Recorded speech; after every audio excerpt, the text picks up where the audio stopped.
Boca and Lane Kiffin is with Cole. Coach Kiffin, how will preparing for this bowl game at home impact the product we see on the field tonight? Well, I hope it helped. I don't know, but we got to practice at our own place and our own locker room and all that. So our guys did a good job of staying focused. So we got to go out and play really well against a really good team. We're on the eve of a historic day in college football, the first ever early signing day tomorrow. Why should any recruit come to the FAU? Well, we hope to sign a lot of great players tomorrow, and it's second longest win streak in the country, a very young team, a lot of guys coming back, and I love our coaching staff, so I think it's a good place to come, and it's great weather. Thank you, Coach. Yep. You didn't ask the last one? Lane Kiffin, 42 years old, having a blast here in Boca Raton. We talked about the new 10-year deal today.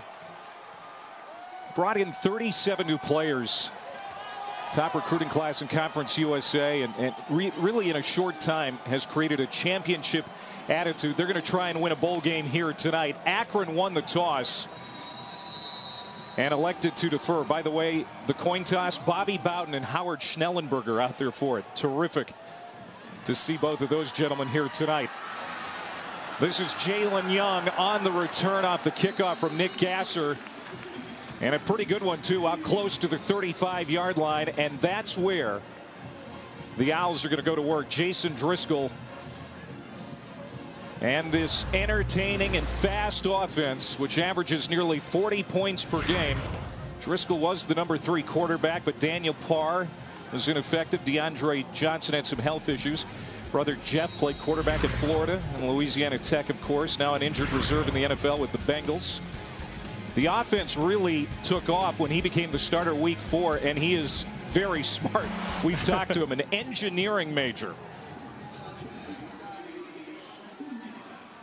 From the 35-yard line, Driscoll throws it out in the flat. And Willie Wright with the catch. And now watch the speed. 41-yard line for the Owls. They waste no time getting over the ball. This is 10 seconds, 14 seconds. That play will be snapped. Driscoll. Quick fire again. This time Akron wrapping up Cameron Solomon quickly. That's going to be a pickup a yard, and it's 3rd down. It's about efficiency for Driscoll. He's a guy that gets the ball out of his hands quickly. He's well in tune with this offense. He knows where the ball needs to go. First carry for Devin Singletary, probably the first of many tonight. First down for Singletary, 3rd team All-American. Ulysses Gilbert makes the tackle. Driscoll, 6'2", 210 pounds. Crafty runner, too, when he needs to. Cameron Solomon, and just like that, the Owls across the midfield stripe. And they're going to show you different formations. They're going to show you different shifts, different motions, just to confuse the defense. That's why they go so fast, to keep this defense of Akron on their heels. Driscoll on the end around to Willie Wright. And he gets inside the 45-yard line to the 43, and a flag comes in. May get a face mask in there. Anytime you've seen that head turn, that came from that far official. May tack 15 yards on here. A nice drive so far to start the game for FAU. Personal foul, face mask, defense number 9. 15 yards from the end of the run, automatic, first down. That's the defensive end, Jamal Davis, the pit transfer with the face mask penalty. It's getting the ball in space, too. That's a difficult tackle you try to make, especially get out there. There's nobody there. So you're just trying to grab cloth. You're trying to grab anything to get him down, but can't keep that hand up by the helmet. They'll get you every time. That's 15 yards for FAU. Akron's got enough of an uphill climb tonight against this offense. Can't help them out with penalties. Jamal Davis is able to wrap up Singletary. And that's going to be a loss of a couple. So 2nd down and long. Singletary is a guy we're going to be talking a lot about tonight. Conference USA MVP. 30 total touchdowns on the year. They call him Motor.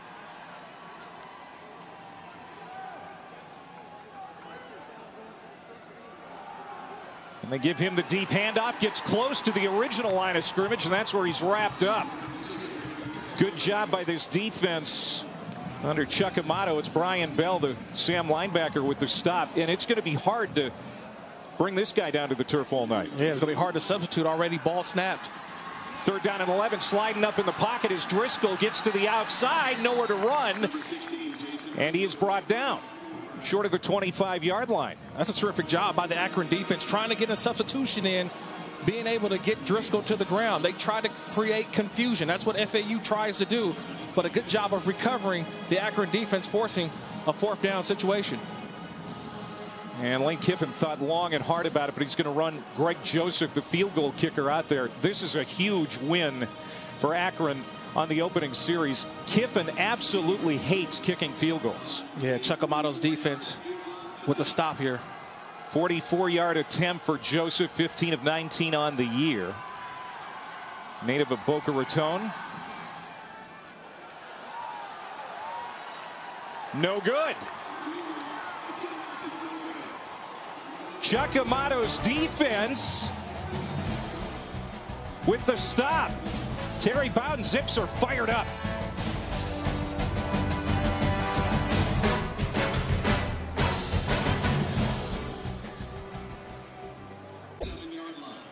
'71-year-old Chuck Amato. His defense.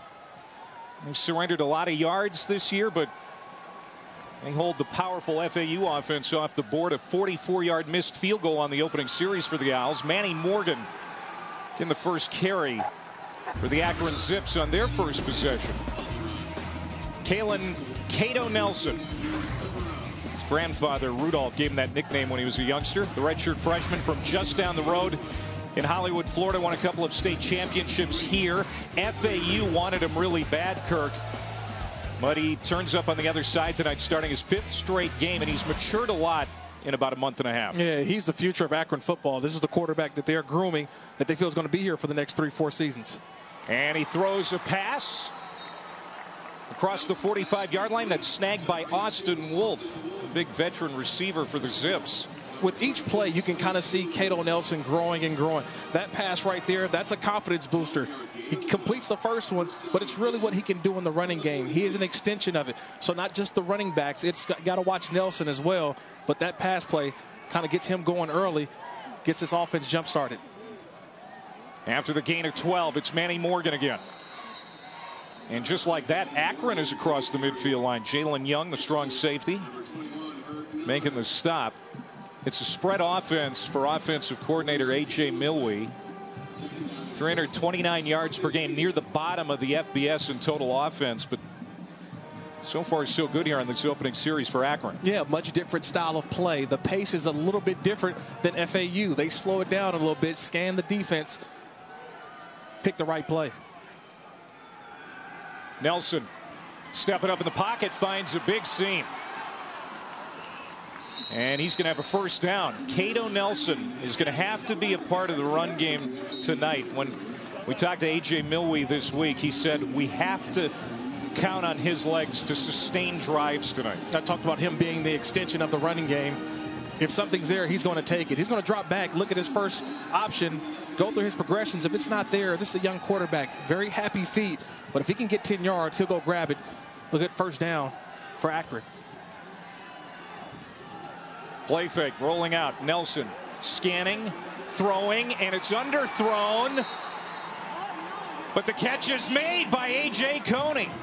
The senior out of Orlando, the Weber State transfer, adjusted to the ball in flight and picks up 20 and a first down. This is a great job by a quarterback throwing to an area. He didn't throw to the man. He threw to an area to give his receiver the opportunity to go down and get the pass. It's a good job putting that ball right where it needed to be. Now Manny Morgan again, as Akron is knocking on the door. That's going to be a loss of 1 on that play. So second down coming up. But so far, Cato Nelson, kind of the hometown hero, returned here tonight. The moment doesn't seem too big for him. Look, it's a different game for him. You know, family, friends, everybody here to see him. He wants to put on a show. This is the big time moment for him. And so far, this first drive, this is how he wanted to start the game.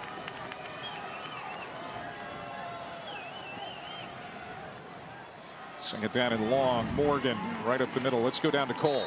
Clay, I spoke with head coach Terry Bowden about these running backs, and he said, Cole, they're just not dynamic. They don't give us many explosive plays, but they're all quality backs. They're grinders. They're guys that we're going to have to utilize throughout the course of the game to just try and grind out yards and move the chains.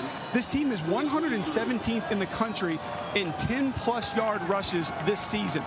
only 60 on the season for Akron. So this is not a running back duo that gives them a lot of explosive runs, but they're having success tonight grinding it out. It's running back by committee for sure. It's not just one guy. They're going to have multiple guys running that ball all night long. Trying to convert on third down. From the 23, in trouble. Nelson stepping up, and he's got a lane to the first down, and he's got it.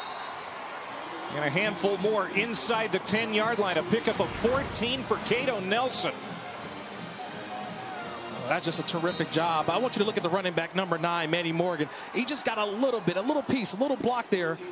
And that sprung Nelson to get to the outside, find a play. And look, I told you, he wants to put on a show tonight.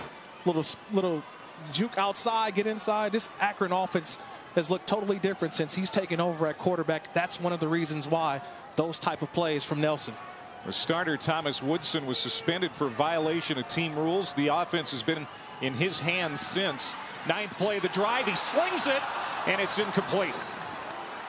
That ball was tipped and nearly intercepted by Rashad Smith, the weak side linebacker. 2nd down and goal. And that is a freshman mistake type right there. Trying to force something that really is not there. He thought he had it, and that's one of those plays that's open in practice. You know, that play's been there in practice. You get to the game, that window's a little bit tighter, especially those defensive linemen in there. Got to find a way to get that ball over those big trees, that defensive line of FAU.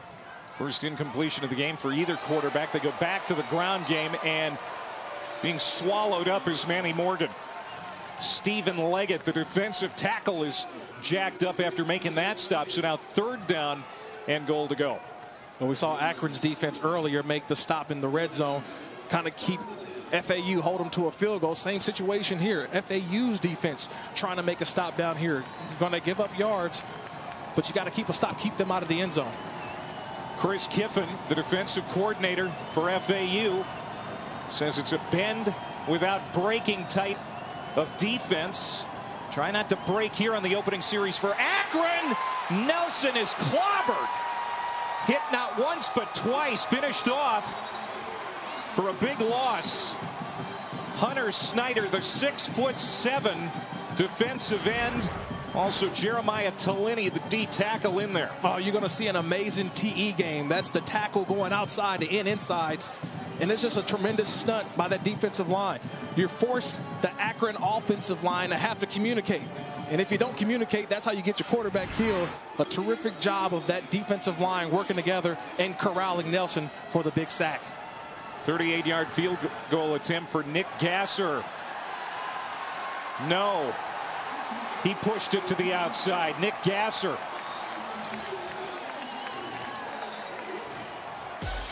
The missed field goal hurts Akron more. Yeah, because we know FAU can score in bunches. But if you're Akron, you got to make those chances. You got to take opportunities like that. You got to get points. Right now, both these defenses giving up yards, but 2 stops. Greg Joseph, after a 9-play, 39-yard drive, missed from 44. And Nick Gasser, after a 12-play, 52-yard drive, missed from 38. So now the Owls working again. Caleb Woods, receiver. Brian Bell making the tackle. Caleb Woods suspended the first 6 games of the season. He's been their hottest receiver the last few games. They're going to try and get it to him as much as they can. Running it, throwing it to him. 2nd down at 6. Singletary. He hasn't found a big lane yet. They've got to keep him from gashing him. Chuck Amato and that run defense allowing close to 200 yards per game. Near the bottom of the FBS, but they forced another 3rd and fairly long, Kirk. Yeah, but it's a situation in which Driscoll, he must find a way to extend the chains, move the chains. Who is going to be that guy? Who's the 3rd down weapon? To me, it's been Caleb Woods, like you mentioned, the guy who started this drive. I'm always looking for number 4. A nice little size advantage, 6'3". He's the guy I'm going to look for on 3rd down. He's going to line up in the slot on the near side. But they go to Devin Singletary. He's going to be a couple of yards short of the 1st down line to gain. Lako and Bell combine on the stop. Interesting call there from Kendall Briles, the offensive coordinator. Yeah, they're going to go for it here on 4th down. Singletary hit, spins, and gets the first down yardage. Wow, that's a gutsy call there on 4th down by FAU. Going for it in your own territory, but you got to have faith in a running back that's going to get you that extra yard. That's what Singletary's been able to do all season long. Terrific job extending that play, moving the chains. Play action. Driscoll, time to throw. Deep pass downfield. There is contact, and the FAU crowd wants a flag. They get one. Tavares Harrison knocked down by Kyron Brown, the cornerback. It was a late flag, but the flag does fly. Yeah, I saw both feet get tangled. I don't know if that was incidental contact. And I think that's something the officials are talking about right now. Was that interference or incidental contact? That's interference. Defense, number 4, 15 yards from the previous spot, automatic, first down. There's your answer. You know, sometimes you get over there and you see both the feet get tangled, but just the extension of those hands as the ball was coming in right there at the end. That's how they got Kyron Brown. I think that's a good call by the officials, seeing those hands get extended. I just saw the feet get tangled, but those hands extended. It's a big penalty on Akron, but hey, FAU, this is what they do. They take shots once per quarter, sometimes twice per quarter already, putting some pressure on the Akron defense. Second penalty against the Zips. This is Kerith White out of the backfield making the catch. He has got speed to burn, and after the catch, he's going to have another first down for FAU. How about Lane Kiffin going for it there on 4th down, fairly deep in his own territory? Well, he's not afraid to take chances. He's going to be aggressive. They're playing at home. They know they have an opportunity to get points. He's going to continue. Man wide open. Down the middle. That's John Rain, the tight end, who needs to step up tonight. The leading tight end, Harrison Bryant, is out with an injury, and he's got him just outside the 20-yard line after that play of 23 yards.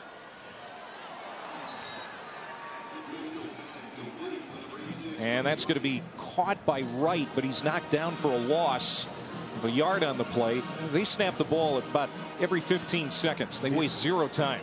They force the defense to play one coverage, no substitutions. That's how you get some mistakes in that back end. Got to communicate if you're Akron down here. White hit in the backfield, got out of a tackle, got back to the line of scrimmage, and then is finally brought down. And here comes another 3rd down and long for FAU. Jamal Davis, defensive end for Akron, with a nice job staying home, not looking at the motion, the bells and whistles, does his job, forces another 3rd down here for the Akron defense, trying to get another stop.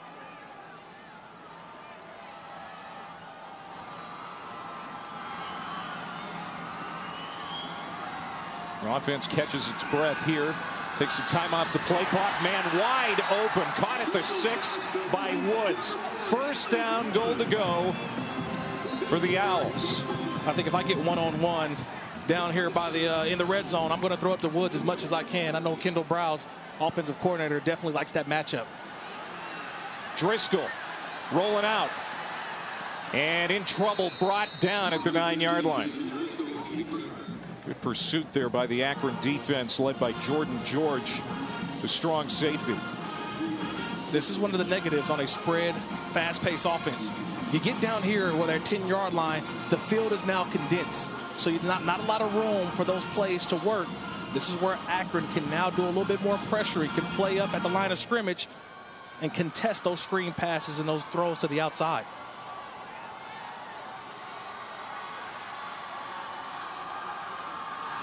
Eleventh play of the series. Singletary wiggling his way to the 3-yard line. Sean Featherstone, the touchdown saving tackle, quickly over the ball. 3rd down, goal to go from the 3. Singletary again cut off and dumped. Brought down at the 4 for a loss of 1. Ulysses Gilbert, their stud weak side linebacker, first team All-MAC, with the tackle, and they're going to go for it again. Driscoll rolling out, lobs it to the end zone, man wide open. Touchdown. Willie Wright, the true freshman. First points of the game, and they go to Florida Atlantic.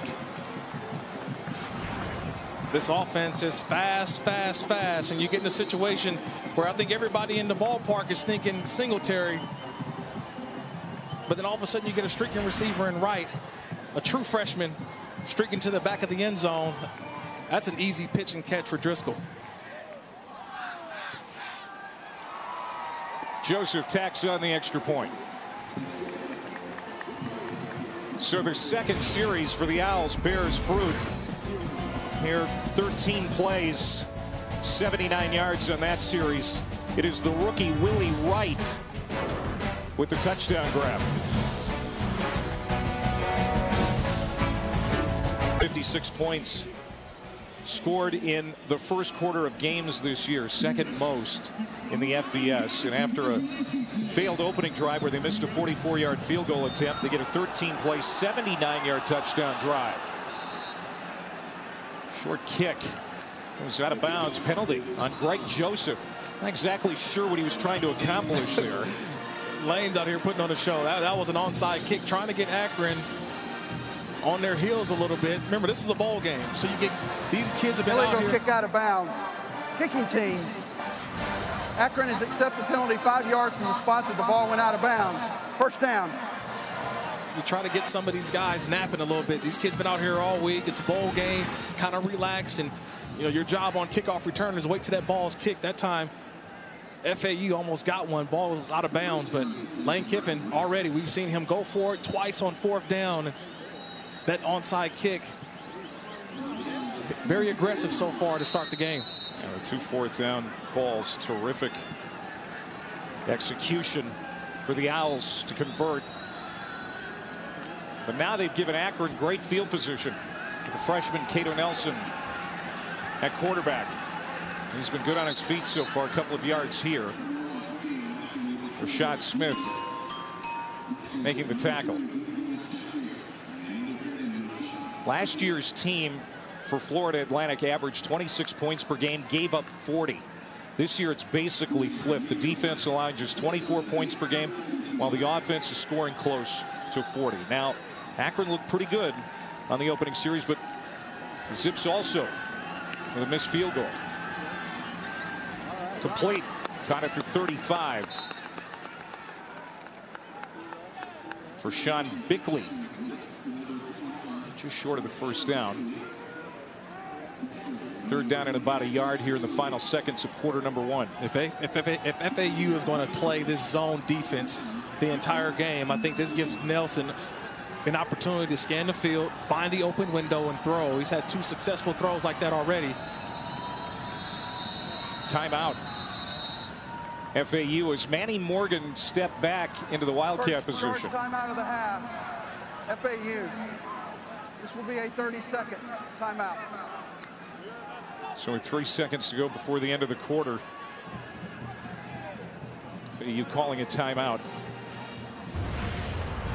Akron's season began 1-3, including losses to Penn State and Iowa State, but they got out to a great start in the MAC. Then November 7th, quarterback Thomas Woodson was suspended, and Cato Nelson was given control of the offense, lost his first start against Miami of Ohio, but then led them to 2 big wins over Ohio and Kent State to secure the MAC East. They did not play well against Toledo in the MAC championship game. Cato Nelson, one of 29 Akron players from the state of Florida, 11 players on the roster from within just a few miles of their stadium. So this is a great bowl game for this program. Yeah, walking around that field right before a game. It's a lot of Florida guys on Akron. Happy to be home in front of mom and dad, family, friends. They're excited to be here. Morgan running the Wildcat, plows ahead. He's got the first down and more to the 30-yard line. They're going to run out of time here in the first quarter. So we're going to flip the field. And I think that's a pretty good opening quarter, really, for Akron to be down only a touchdown. It's 7-0 after 1 here at the Cherry Bundy Tart Cherry Boca Raton Bowl. The only score so far, touchdown catch by the freshman Willie Wright.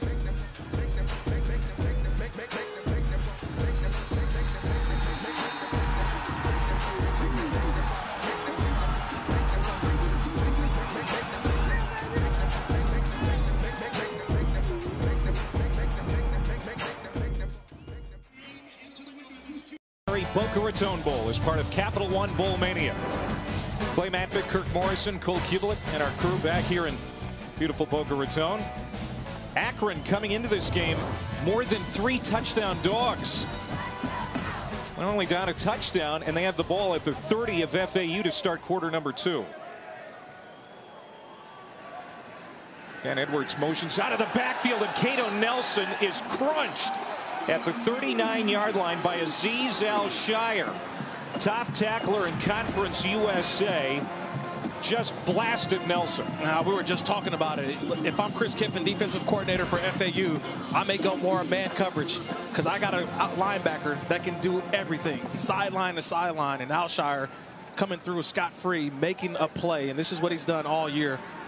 The Conference USA leading tackler. Born leader. Lane Kiffin said he bought in right away. Thrown along the sideline. Nobody for the Akron offensive line moved.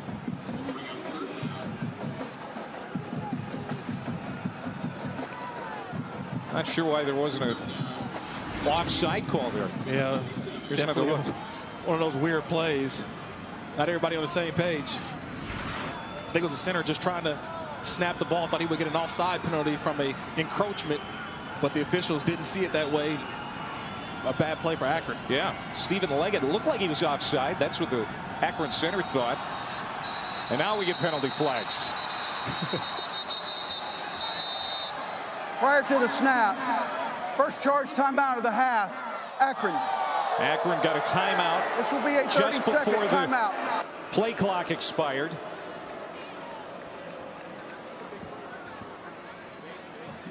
Aziz Al-Shire is one of the best players in the country that you probably haven't heard about. We said the same thing about Devin Singletary offensively for FAU, but Al-Shire, the middle linebacker, top tackler in Conference USA.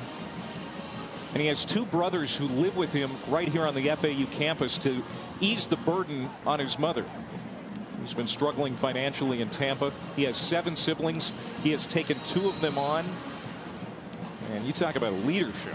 Yeah, it's an unbelievable story for a guy. Not only his duties as a student, as a football player, but he's a leader in his own family as well.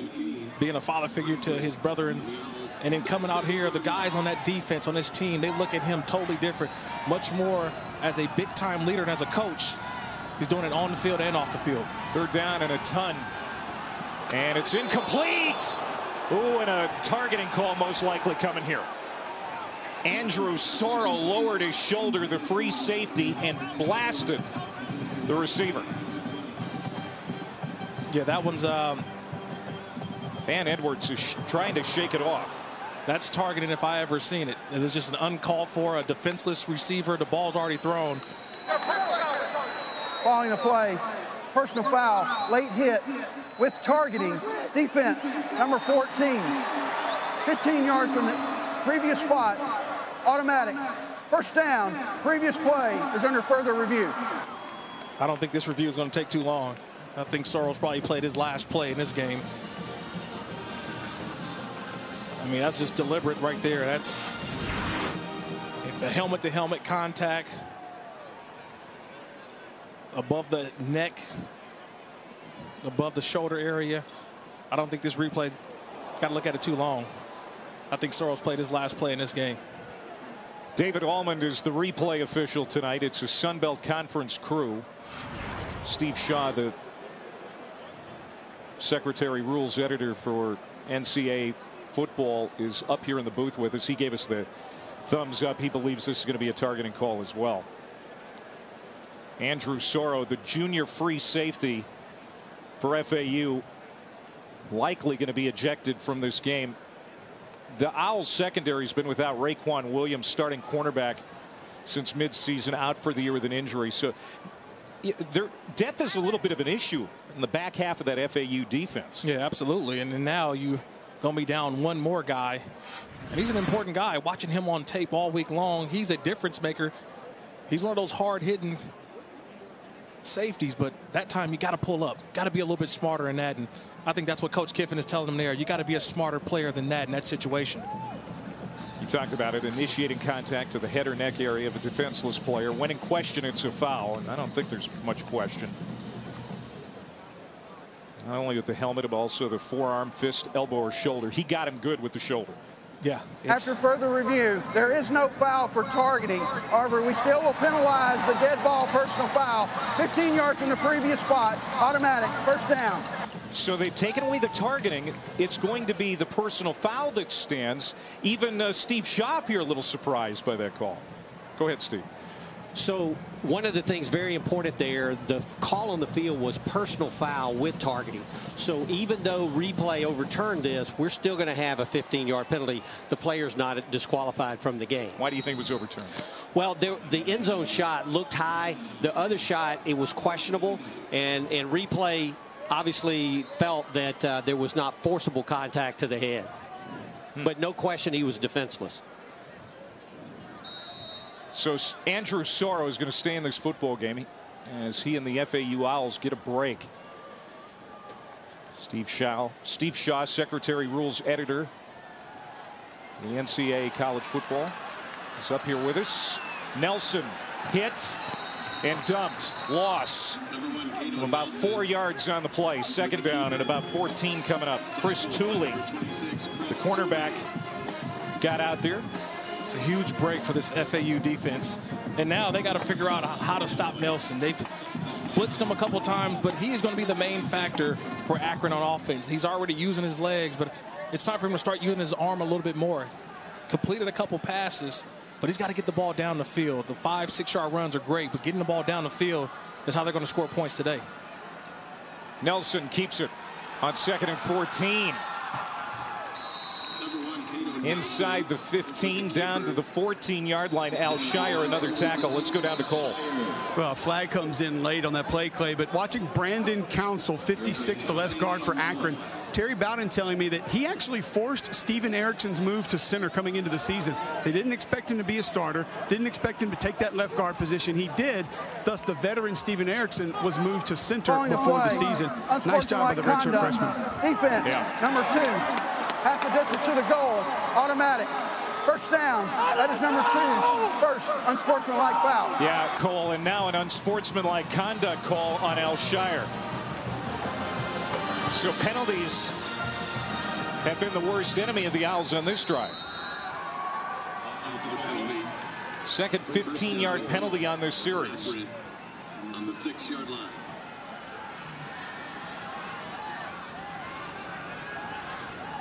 And right now, if I'm Akron on offense, I keep the ball in my quarterback's hands. And they do. Nelson inside the 5. We're not exactly sure what Al Shire did. We're trying to figure it out on the tape machine. Might have been just talking. Remember, there's a lot of guys from Florida on the Akron team. So these guys have grew up together. They know each other. Whether they're, 5-star, 4-star recruits, they all know each other. Starting to get a little chippy down there. A lot of guys know. On 2nd and goal, Nelson on the keeper again. He's going to bring up 3rd down.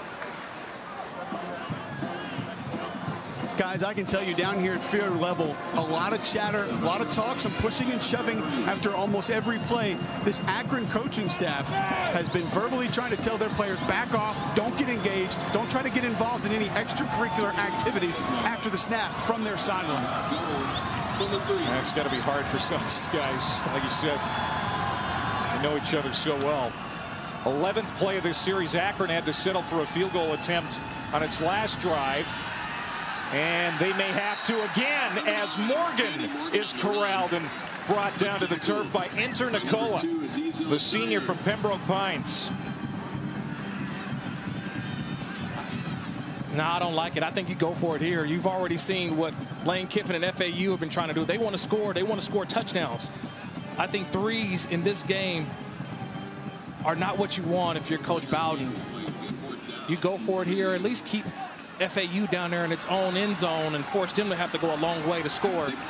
I think you go for it here. Gasser missed from 38 earlier. Zips are on the board. 2 series, 3 points for Akron. They're in this ball game with heavily favored FAU and Boca.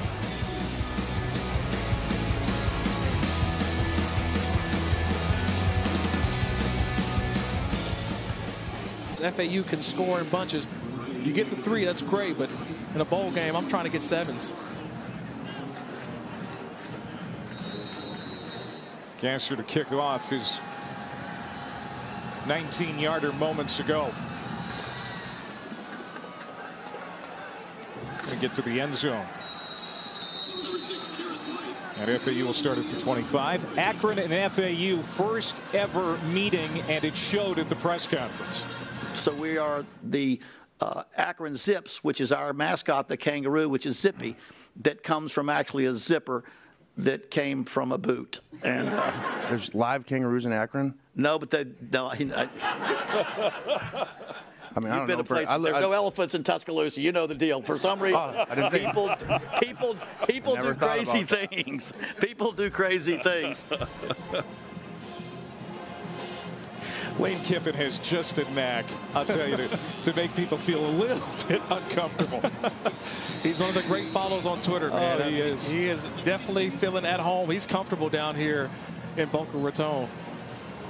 You know, and for all the playful jabs and tweets about Nick Saban that we've seen in recent weeks, very grateful for what he has learned from him and some of his other mentors over the years. You can really see that he has matured as a head coach. Jason Driscoll out to the 35-yard line. It's going to be close to a first down. Alvin Davis with the tackle. They are going to move the chains. ESPN app, a fan's best friend. Stream every ESPN and ABC college football game live. 34 of 40 FBS games on the ESPN networks. That pass is incomplete for Driscoll over the middle. Off the hand of Tavares Harrison. One thing about that app, I've been watching it all week. Last night, got to watch a little bit of the Kobe Bryant jersey retirement. 2 numbers. And watch Monday Night Football. So I've been using the app a lot last couple of days, but missed opportunity there by Driscoll trying to get the ball down the field. And so far, the one thing that FAU offensively has not done is really establish Devin Singletary. Here's one of the leading rushers in all of FBS. So far, the Akron defense has done a great job of limiting him to none of those big carries.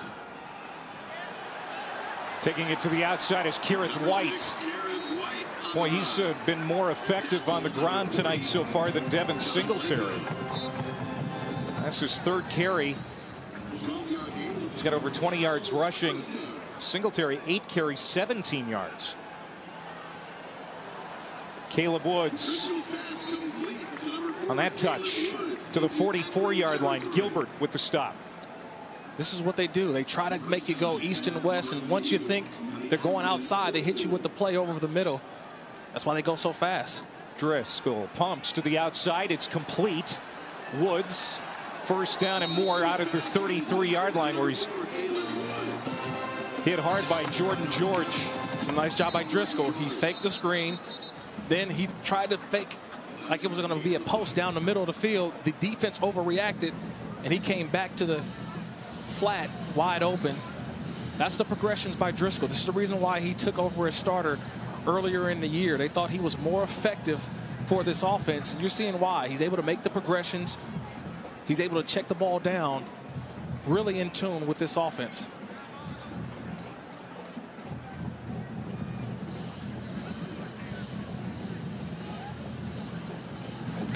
Driscoll 9 of 10, 72 yards and a touchdown pass so far.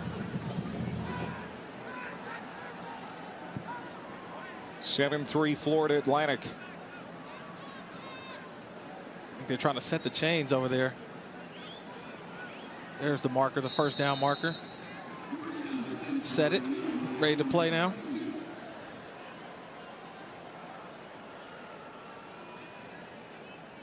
This is great for Akron. A chance to catch their breath on defense. Here's Singletary. He hasn't been able to get untracked yet tonight. Gilbert, another stop. 2nd down. Singletary, 11 straight 100-yard rushing games. But the one thing about his patience, he's going to try to bust one. It's going to come soon. But the one thing about Singletary, he is not going to give up. Very dependable, durable back. They can give it to him 20+ times tonight. And as we say that, there he goes for a first down. down to the 20-yard line, a gain of 11 for Singletary. It's the patience. He'll keep hammering it, hammering it. He's just trying to pop one. 10 for 29 so far. And around. And Akron was ready as Willie Wright is cut down in the backfield. He may have slipped, as Darian Daly's going to be credited with the tackle.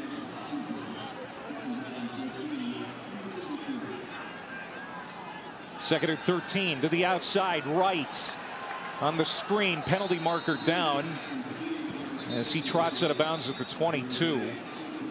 A couple of markers on the field.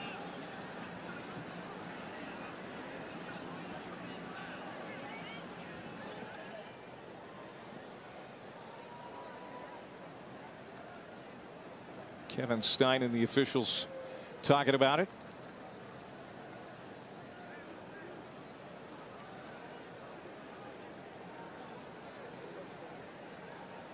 There are 2 fouls on the play. Holding, offense, number 9. Offside, defense, number 4. Those fouls offset. Replay. Second down. Let's go down to Cole. You mentioned a slip on that last play, Clay. There's a nice dew sort of forming on the field. There hasn't been any precipitation, no rain today. It's been a beautiful day, but there is some moisture that's gathering on this field to make it extra slick. We see it affects some guys early today. 75 degrees, 78% humidity here in Boca Raton tonight. You can see the Atlantic Ocean from the press box here. We're not that far away, so moisture in the air. Driscoll on the keeper. Lowers his shoulder to the 16-yard line. Again, Lane Kiffin talks about his feet. Not always pretty. Can be effective, but now a 3rd down and 6 coming up for the Owls. If I'm the Owls here, I'm trying to blitz them. Willie Wright cuts the corner. 1st down.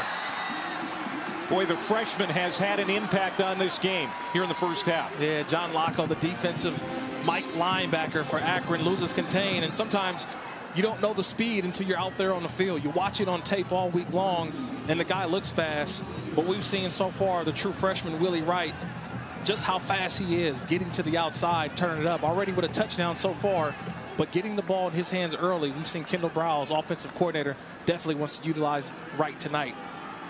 10th play of the series, Singletary. Wrapped up at the 10-yard line by Featherstone. Cole. Clay, I think you got to stay behind the left side of this offensive line. Reggie Bain, Roman Fernandez, Antonio Woods at center. 3 all-conference offensive linemen. It's the first time in Conference USA history that 3 players from the same unit, offensive line unit, have been voted first-team all-conference. Yeah, it's a big luxury, Cole, when you have all 5 guys start every game for you all season long. That chemistry is there on that offensive line. You can tell from Singletary, his production, a lot due to that offensive line. Driscoll on the run, complete to the 5, and then pushed out of bounds. Cameron Solomon, 3rd leading receiver for the Owls. Pickup of 5. Davis ran him out. So 3rd down goal to go here for FAU. I think it starts at center, too, number 64, Antonio Woods. He's a guy that's played up and down that offensive line, but a Remington Award watch list guy. But I think you start right there. That's where you run the football, behind that all-conference center. See if he can get a good push up front. Driscoll may have checked the play here. He sees one-on-one at the bottom. Handoff. And Singletary is brought down at the 3. Now what do Kendall Browse and Lane Kiffin decide to do here? No, he's going to go for it. He's already shown his hand earlier in the game. It's not even a question. They've gone for it twice already on 4th down. And they're 2 for 2.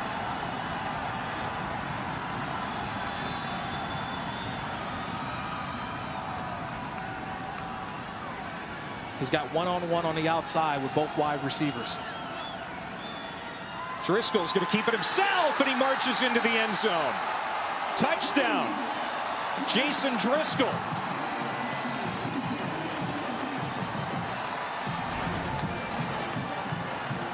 Three for 3 on 4th down. They worked on that play yesterday at practice, and you see Driscoll He's effective. That's the word that Lane Kiffin used. He's effective because he can utilize his legs when needed.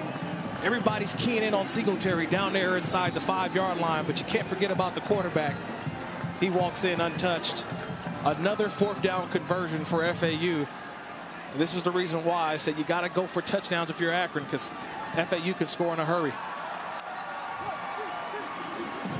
14-3 Owls. They'll have a lot of confidence playing here at home in the Cherry Bundy Tart Cherry Boca Raton Bowl, looking for their 10th win in a row. Here in Boca Raton, it's 28 degrees, by the way, in Akron tonight. 28? Oof. Yeah, I think I'll be right here. I'll stay right where I'm at. Boca Raton's been good to me. Terry Bowden, brother Jeff, dad Bobby, spent some time on the water on Jack Nicklaus's boat. See, that's the other day too. Perks of being the head coach. His team is in this game with FAU. Ready to get the football back. Back-to-back drives with touchdowns for the Owls as Joseph bangs this one in the end zone.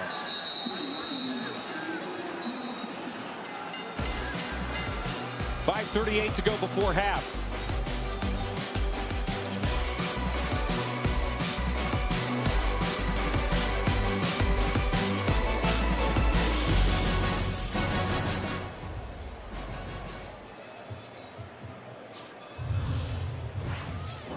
Drop in Tampa, 8 Eastern, 5 Pacific on ESPN, ESPN Deportes, and the ESPN app.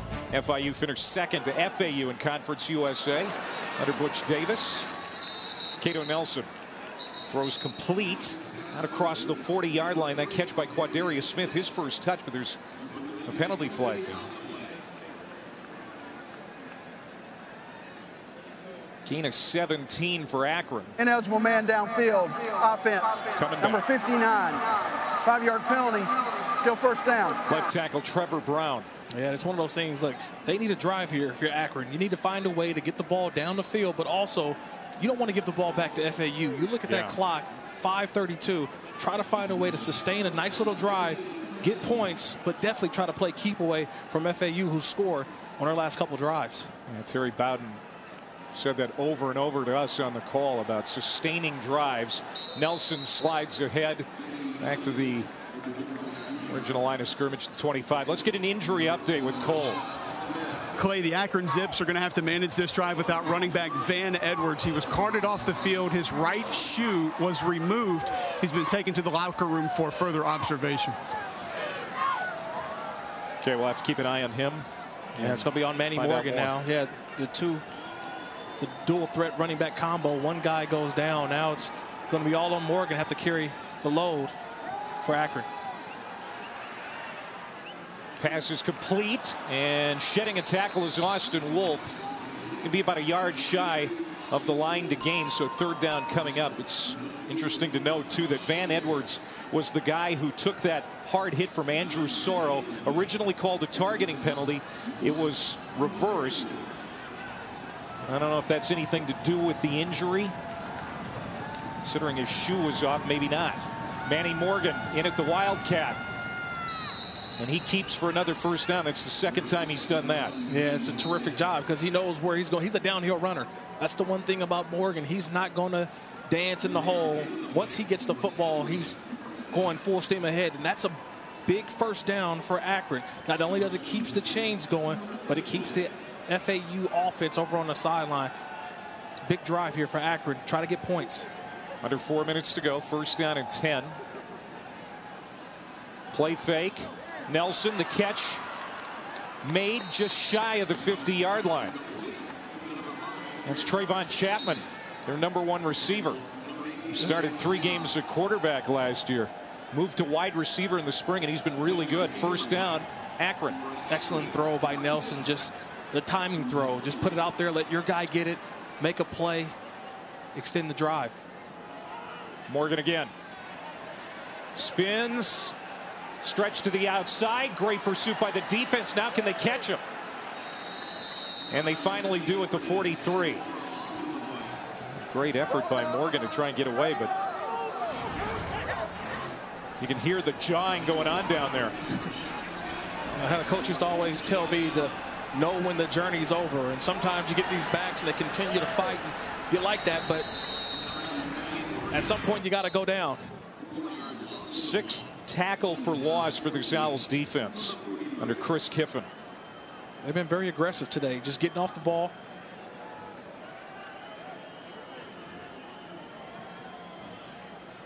Monty Kiffin, legendary coach, a defensive analyst for the Owls. 2nd and 14, Nelson hit and got back to the line of scrimmage. That's it, 3rd down and long. What's coming up at the half, Adnan?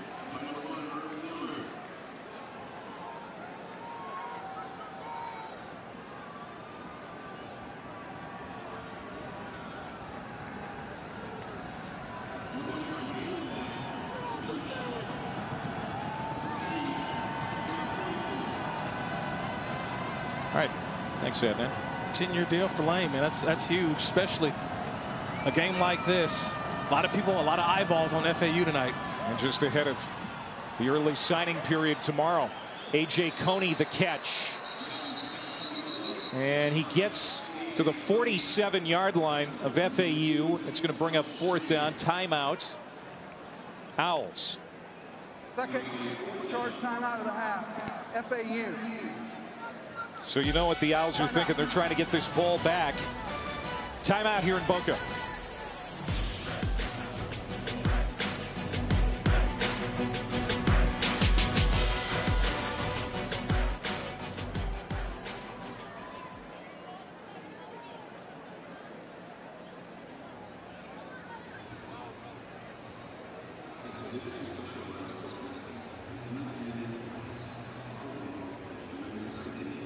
We've already talked about the junior from Tampa and what a leader he is for the Owls. Well, now he leads the program in career tackles, 348, new school record.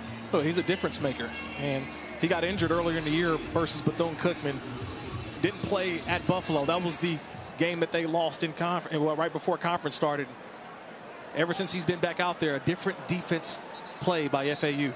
Jalen Young, short return off the punt from Gasser. So quite a bit of time on the clock here for this quick-paced offense.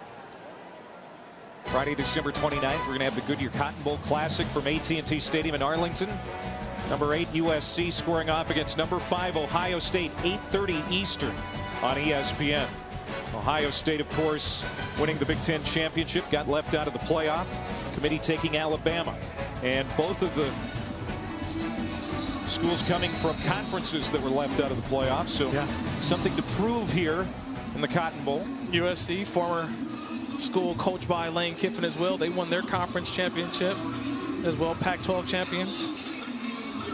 Got 2 good quarterbacks. J.T. Barrett along with Sam Darnold. Could this be Sam Darnold's last collegiate game? Driscoll opening it up. Deep shot. Right. Caught by Solomon. Down to the 24-yard line. They'll hustle up over the ball.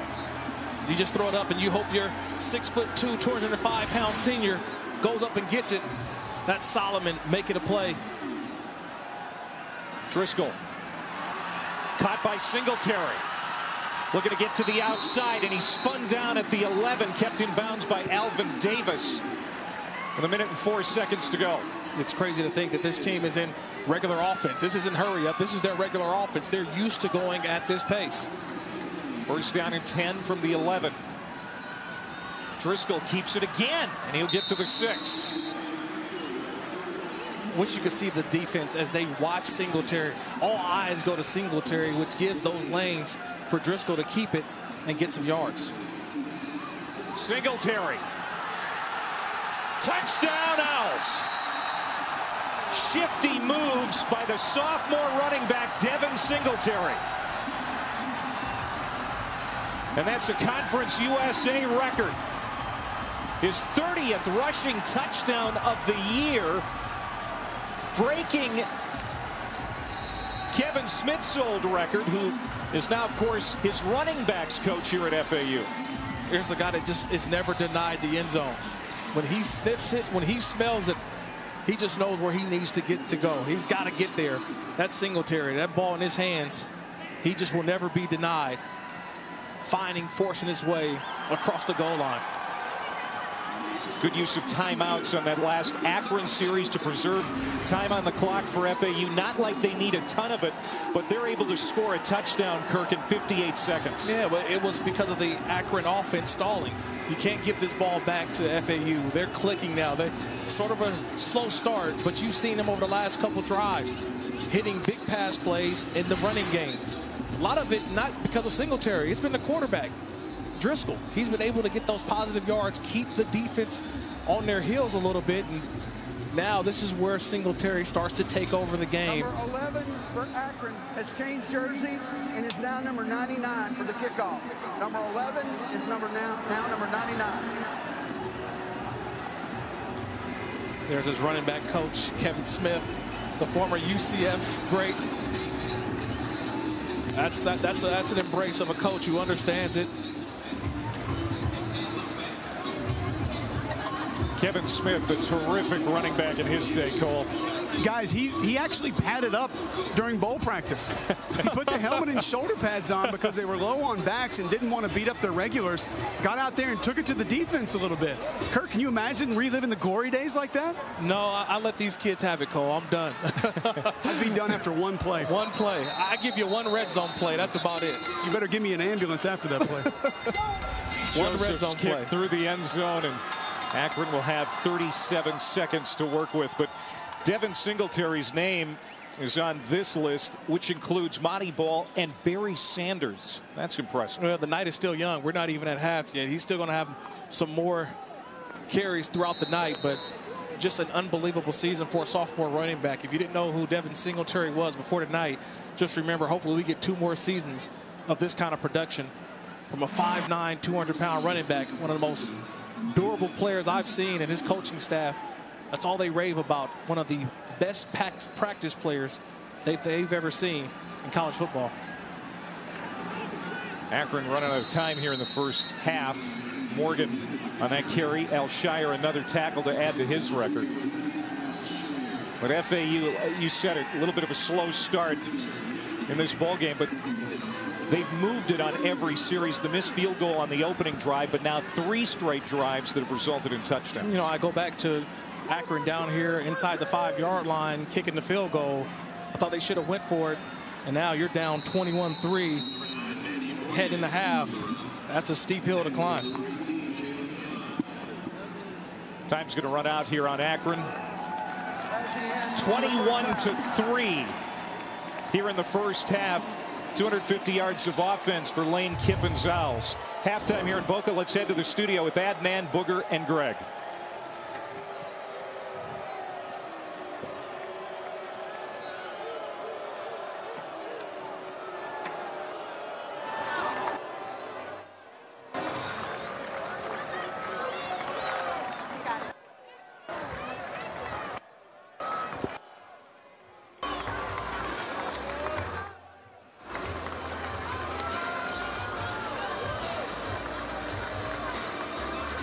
Coach Kiffin, couple personal fouls early. How do you temper the emotions of your team at the half?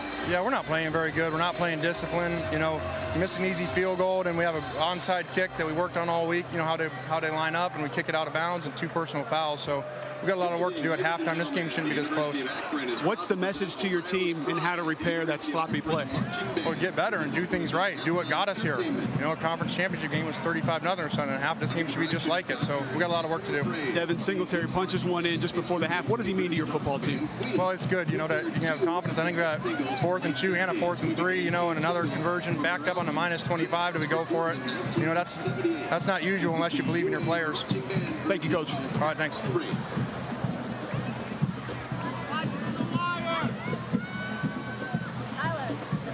Bundy Tart Cherry Boca Raton Bowl is part of Capital One Bowl Mania. 21-3 at the half. FAU scoring on 3 of its 4 possessions in the first half. Clay Matvick, Kirk Morrison, Cole Kubelik down on the sidelines and trying to cap off. It's already been a great season for FAU, winning their first conference championship. What did you see from them in the first half? Well, I saw a team that started off very slow.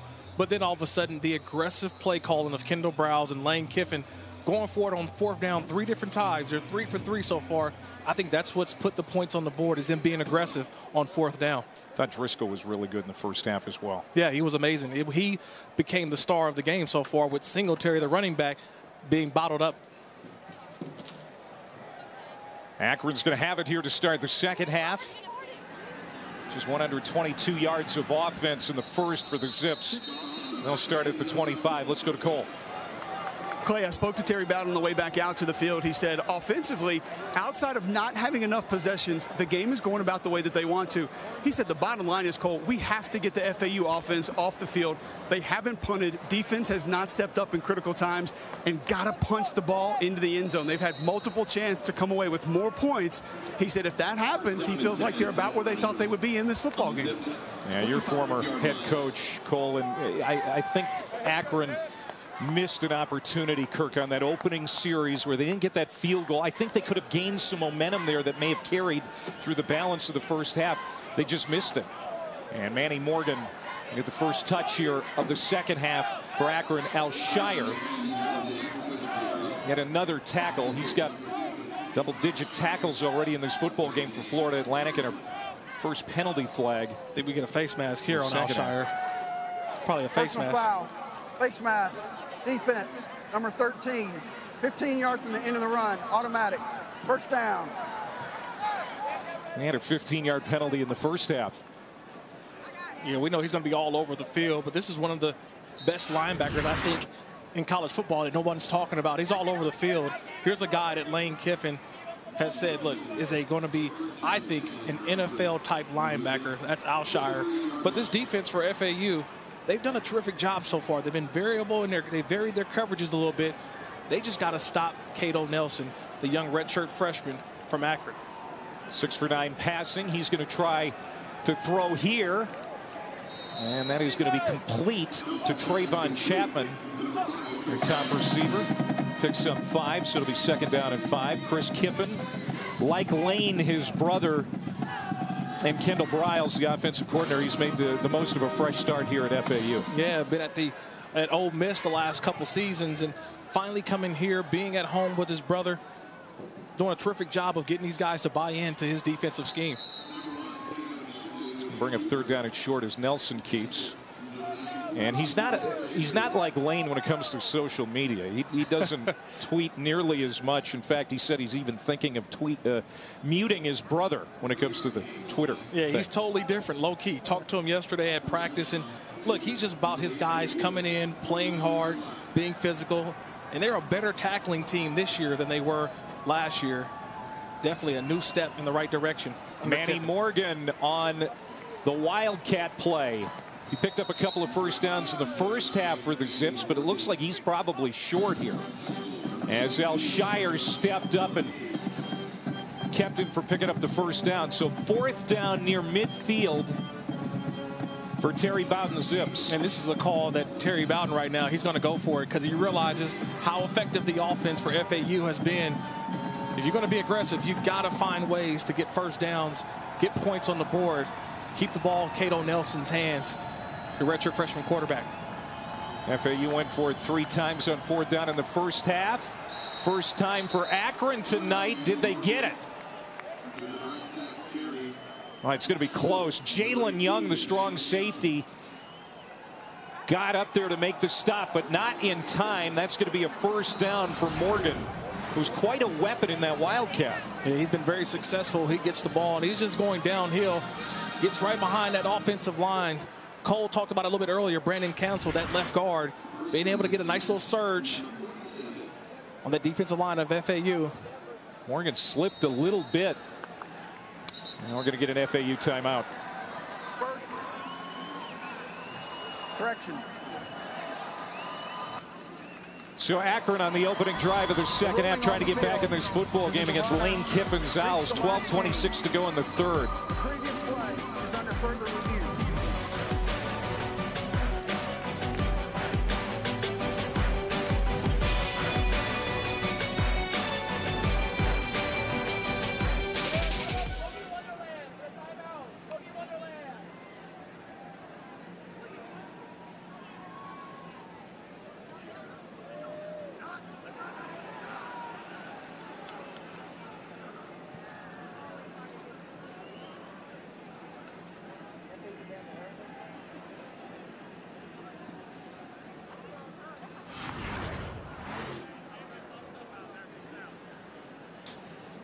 Can I have some water? Oh, thanks. Let me see. Let me see. I think I may lean on Morgan if they get this first down, Cole. You know what? He slipped and his knee went down. Yeah. Yep, right there. It's so hard to tell because we don't get that play right away. But where's the ball, though? No. Yeah. Do we have a sideline camera?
Well, FAU is getting their wish. The play is being reviewed. The Manny Morgan run, Kirk. Did he get the line to gain? After further review, the runner's knee was down and the ball was at the 47.5-yard line. The runner was short of the line to gain by ½ a yard. It'll be FAU's ball, 1st and 10 at the 47.5. FAU is not charged a timeout because replay had notified us on the field. So it wasn't an FAU challenge officially. It was a call from the booth. Yeah, and see, Cole talked about it earlier. There's a little dew on that field, a little bit of mist, and the footing is not 100% effective. And you see that knee is down, and once that knee goes down, I think that's where they said he did not get the line to gain. So review catching that. Turns it back over to FAU. And now FAU's offense gets it in great field position, the 47.5-yard line. Devin Singletary, who was fairly quiet in that first half, Kirk. And maybe, you know, Cole talked about it, maybe it is the traction that's part of the problem because this guy is so good at making cuts. He has just not been unleashed tonight like he normally is. With that said, he gets to the outside here and picks up a first down. Out to the 42-yard line. Jamal Davis with the tackle. Jason Driscoll, the quarterback for FAU. Just the one incompletion, 152 yards. Passing touchdown, rushing touchdown. Singletary hasn't had to do all the heavy lifting tonight because Driscoll's been doing most of it. And now Singletary to the 34. Yeah, coming into the game, Singletary, the third-team All-American by the AP. He's a star of this game, but at the same time, I think it's Driscoll, the quarterback, that has really shown why he's the quarterback, I think, for this offense. Didn't win the camp battle, but has now been very effective. This is why this offense has been going. This is why he's been 9-0 as a starter so far this season. It's because of games like this. It's because of when he finds an opportunity, he tends to get positive plays, positive yards, only helps out the run game. 19-yard pickup by Singletary. Now to the flat. Willie Wright slips away. Look at those moves. Down to the 16-yard line. About a half-yard short of the first down. Bell the tackle. It's guys like Willie Wright that really want to keep players like this in the state of Florida. You bring a true freshman in like Willie Wright, who was a contributor right away. Get the ball to him as soon as possible. Has already scored a touchdown tonight. There's Singletary right up the middle. First down goal to go for these Owls, whose last loss was to Buffalo September 23rd. A team Akron beat, but these Owls are much better than they were in September, clicking on all cylinders. Singletary again to the 5. We know coming into this game, 59 trips into the red zone. They had 55 scores. You had 3 more scores tonight. Once they get in that red zone, FAU, they punch it in. They find either the end zone, they get points, they kick field goals. You almost kind of guarantee points once they get down here in the red zone. Saw Ulysses Gilbert and Jacoby Smith jawing. Again, a lot of Florida natives on this field tonight. Many of them grew up together. So there's some animosity. Caleb Woods. Touchdown, FAU. Driscoll with a pretty pass. And Woods got his feet in for the touchdown.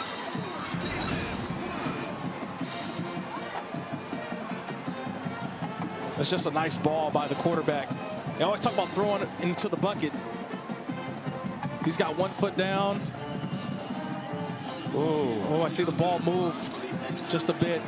That's probably going to be incomplete if they look at this upstairs, and it will be reviewed. Every play is. Rolling on the field is a completed catch for a touchdown. Previous play is under further review. Caleb Woods, we talked about it a little bit ago, yes, Kirk, about how he's been the hottest receiver, especially the last few games. Back in the good graces of the program after being in the doghouse first part of the year. Now they're going to look at this. Did he have control? Did he complete the catch with a foot in bounds? I don't know. Yeah, as we've seen throughout the week, especially in the NFL on Sunday, was it a catch by Jesse James, the tight end for the Pittsburgh Steelers? Still a similar situation here on the act of the catch. Once you go down to the ground, you have to survive the ground without the ball moving. And I think in this situation here, that ball has movement. I thought he lost possession, and I think that's going to be an incomplete pass. Great effort, but I don't think he survived the ground with complete control of the football. Called a touchdown on the field. It's got to be indisputable video evidence to overturn it. Our replay official David Almond might do just that. But it's a pretty pass from Driscoll.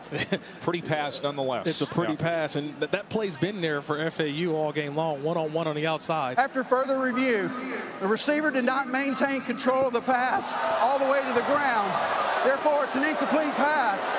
It'll be 3rd down and goal at the 5-yard line.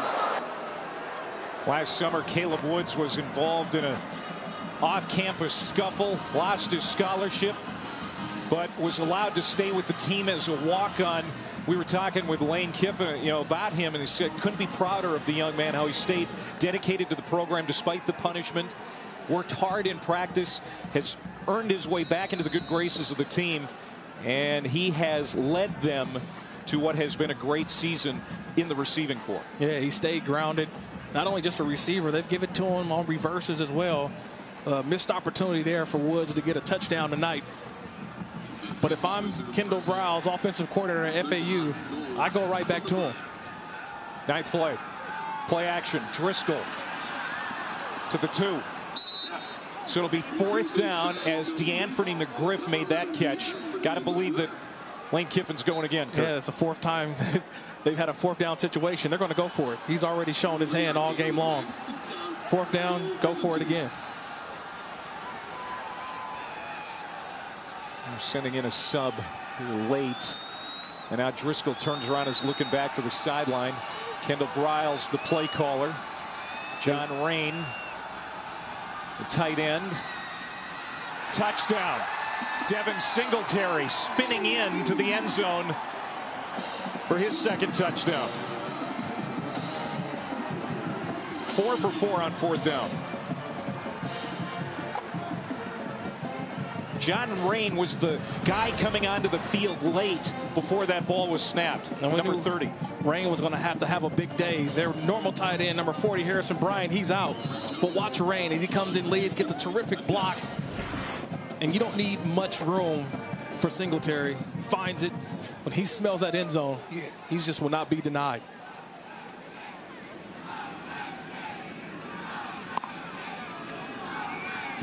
Greg Joseph with the extra point. There was some hesitation right before that Ball was snapped for Florida Atlantic's offense on 4th down. That was to get John Rain on the field, and he laid a great block. Yeah, you get the guy in, get a terrific block, but with Singletary, you find a way to get FAU Stadium. A lot of fun this week here in Boca Raton, and they're having a lot of fun on the field. 28-3 Owls. Wednesday at 8 Eastern, 5 Pacific on ESPN and the ESPN app. We're going to have the DXL Frisco Bowl between Louisiana Tech and SMU. Cortland Sutton and Trey Quinn, both 1,000-yard receivers for SMU. Sutton is declared for the draft, so we know he's going to turn pro, and he's going to be a good one. Akron going to try to get something going on offense. Milestone for Gino Auriemma tonight. Let's get an update with that in Enver.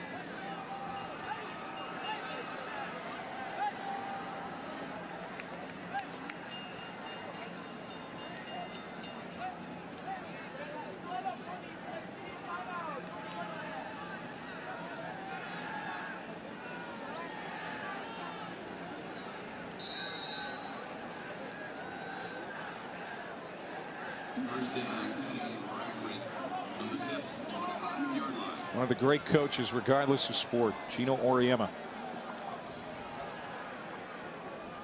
9:13 to go. Let's see what this Akron offense can do. 134 yards of offense so far. The redshirt freshman, Cato Nelson, local kid, throws incomplete.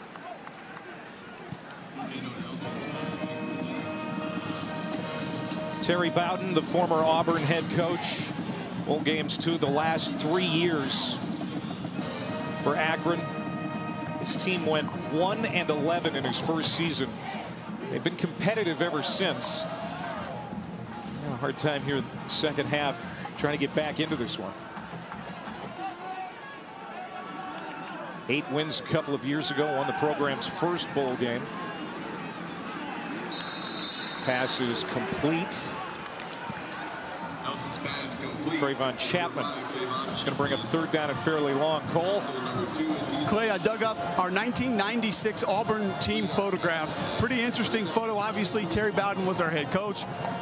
I was at number 61, center for Terry Bowden on that football team. But the staff, pretty impressive. You got the Texas A&M head football coach and Jimbo Fisher. Will Muschamp's on that staff.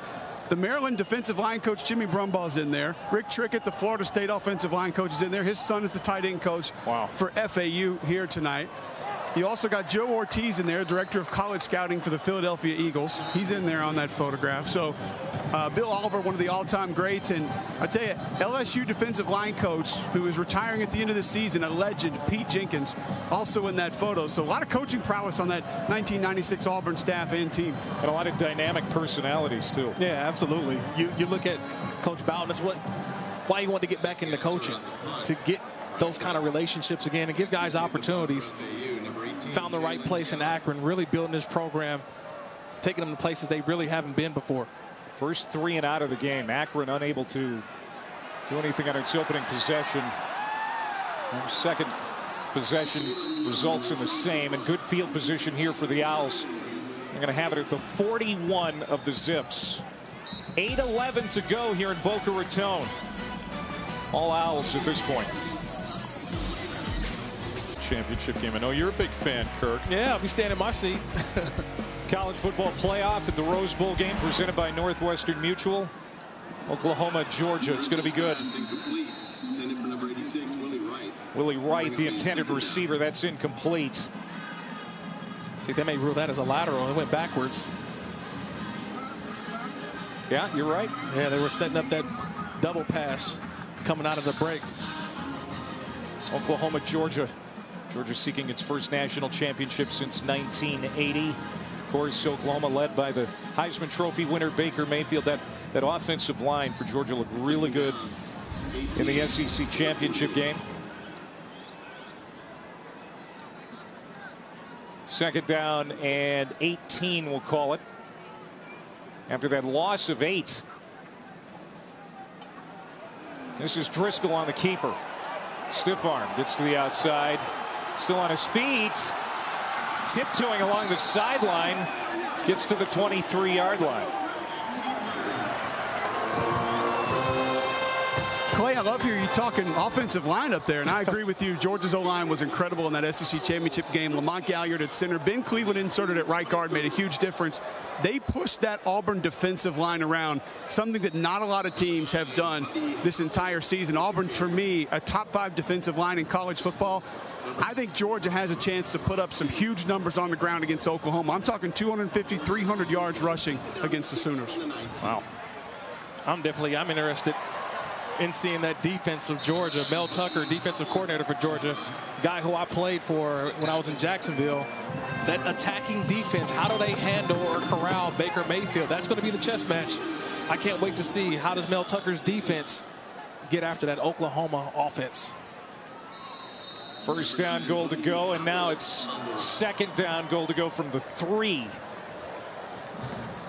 Kirk, I had Georgia and Missouri had some success down the field early in that football game, and Kirby Smart at halftime said to me, 2 deep is not deep enough. I think they'll play the same philosophy. Willie Wright takes it in for the touchdown, FAU. That's his second touchdown catch.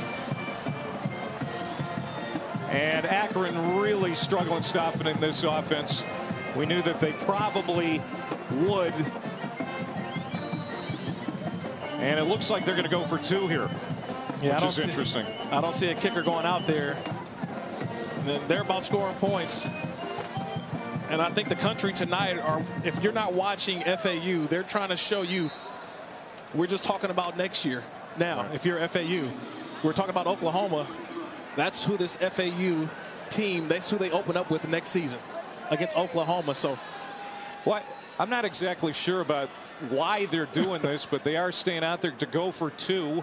It's Willie Wright on the receiver screen. He gets to the pylon, and he got it. And that makes it 36-3. All right, Cole, Kirk, what do you think of this? It's Lane Kiffin. This is what you get. He's about being aggressive, scoring points. He understands he's on the national stage, too. He's on the national stage, and he's showing how great his offense is. He and Kendall Browse, they're trying to go for 50 tonight. I agree with Kirk. I think this is a giant sales pitch to recruits across the country. First early national signing day in college football history is tomorrow. Spotlight is Lane Kiffin's tonight. He's going to take full advantage of it. And that right there is Willie Wright. That's a true freshman. So he's telling all the recruits out there, you can come in right now to FAU and play as a true freshman like Willie Wright tonight. 2 touchdowns for the true freshman from Jacksonville, Florida. The missed field goal from 44 yards by Greg Joseph after that 8-play opening series, but since then Akron hasn't had an answer. Touchdown, touchdown, touchdown, touchdown, touchdown. You got to like what Jason Driscoll, the quarterback, he's finally found the niche. Remember, he didn't win the job coming out of training camp, but he's showing you how effective he could be in this offense, spreading the ball around. And I think that offense is a gigantic sales pitch for a lot of recruits, especially in this state. We know how popular 7-on-7 has become. Majority of high schools in the state of Florida running some sort of spread offense. And you mentioned it, Kirk. There are young men who can come in based on the tempo that they go. They're going to need a lot of specialty positions, a lot of specialty guys, receivers, backs, hybrid tight ends, different size receivers, guys who can play in the slot, can motion in and out, running back in the slot, can carry the ball in the backfield, out of the backfield, catch the football. And right now, he's putting the blueprint out there for all those young men who are potentially looking at making a decision. You can come here, and you can compete, and you can play, and we're going to get you the football. You know, coaches always say, there's only one football. How can I get it to all those guys? Well, tonight, you got 10 different owls have touched the football, from the running backs to the receivers. Everybody's going to get a touch within this offense. Hey, Kirk, when you run 100 plays in a game, a lot of guys are going to touch the football. That's for sure. Correct. Austin Wolf with that catch. Bring up second down at 5. See Lane Kiffin, and again, we found out maybe 3-4 hours before kick here tonight that he has come to an agreement with FAU to stay here through 2027. Not exactly sure what all of the details are. And penalty flags come in. Steven Erickson maybe with a legal hit of some kind. He is the starting center for Akron. And we've seen it be chippy at times here tonight, guys. A little frustration setting in on Akron as well. Following the play, personal foul, unnecessary roughness, offense, number 57. 15 yards from the end of the run, down counts, third down. That's senior center Steven Erickson. I agree with what Kirk said, guys. You talk about the emotions of this Akron football team. Terry Bowden told me they had over 15 high school coaches at every practice they held down here. He said, Cole, I recruit 2 geographic areas, Northeast Ohio and the state of Florida. That's it. Those are the 2 areas that we focus on. You guys talked about the number of Florida players on their roster earlier in the game. This means a lot to these coaches, and it means even more to these players, the majority of them for Akron. Akron already had a little bit of its chip on its shoulder coming into this bowl game after being blown out in the MAC championship, too. So hasn't gone well. That play comes up empty. Quadarius Smith, big play receiver, about 10 yards behind that pass. So it's 4th down. Punting unit will come out. We talked about Akron and the 29 players on the roster from the state of Florida. Great exposure night before signing day. Well, it's a lot in South Florida playing. It's a ton of competition as well. Think about it within the schools, whether it's Florida State now with Willie Taggart. You look at Florida now with Mull. They are trying to find different ways to recruit the best athletes here in Florida. And Akron, they're doing the same thing. That's why this game is so huge tonight, to keep a lot of eyeballs on your program. Good punt by Gasser. Backs Jalen Young back inside the 30. Finds some room up the middle. Jalen Young, the junior from Belle Glade. Great speed. Gets to the 45 of Akron. This is a great campus here at FAU. It's a former World War II airline base, Air Force base, excuse me. And the team practices right now right next to an active runway. And this is video shot yesterday. Look at the private planes landing right near the practice field here at FAU. I'll tell you, Clay, we walk out to practice, and it is jet after jet after jet. I mean, the PJs were lined up 7 deep out there. I was jealous. And Kirk made the best point of all. He said, hey, man, it's Monday morning. These guys got to get back to the office. They've been down here on vacation for the weekend. They need to get to work. They had a great weekend in Boca. You saw those planes lined up, and you asked the players, and Lane Kiffin, and they said it's built-in crowd noise. It's built-in crowd noise for them during practice. And you talk about players with their eyes on the prize. You talk about something to shoot for, goals. Here you are running a red zone drill, and all of a sudden you got 7 private planes taking off. Player down is Sean Featherstone. That's who they're looking to. Akron defensive back. Yeah, he had a blind side block. Kind of got him off guard. He's trying to make the play and really took a shot there. There's another look right in the middle of your screen. Legal block. Those are the ones you don't like, but it's a legal block, and I thought he did a terrific job of staying right underneath the shoulder neck area. That's a great block. And I tell you that those are the ones that hurt because you don't know when they're coming. You can't brace for them. And those are the ones that hurt the most. And here we go again with another short field for this electric offense of FAU. This is the best field position to start a series for Kendall Briles' offense. Driscoll away from center on that snap. Wow, great pass. He looked uncomfortable in the backfield, got it off to Woods, who was in the open field, but there is a penalty marker down. I don't know about uncomfortable, Clay. That looked like a magician in the pocket there. I like the footwork by Driscoll, showing off. You know, you always see those quarterbacks do the drills. That was a quarterback drill right there by Driscoll in the pocket. Ineligible man downfield. Number 30. Number 30 was covered up and went downfield. 5-yard penalty. Still first down. The tight end, John Rain, an illegal lineup. I know Driscoll's upset about that one. Just watch him dance in the pocket. Just pocket awareness. He sees it, fumbled the snap, but steps up, slides, buys time, squares the shoulders, throws a terrific football. That's clinic right there. You hate to see it get called back, but that's just a nice job by a quarterback turning what could have been a negative play into a positive play, but penalty goes all for none. 37 yard play that's wiped out. Devin Singletary will get a chunk of it back. Or excuse me, Kerith White on that run to the 40-yard line. And now we got another man down. Really slow to get up. Jacoby Smith. And he is going to head to the sideline.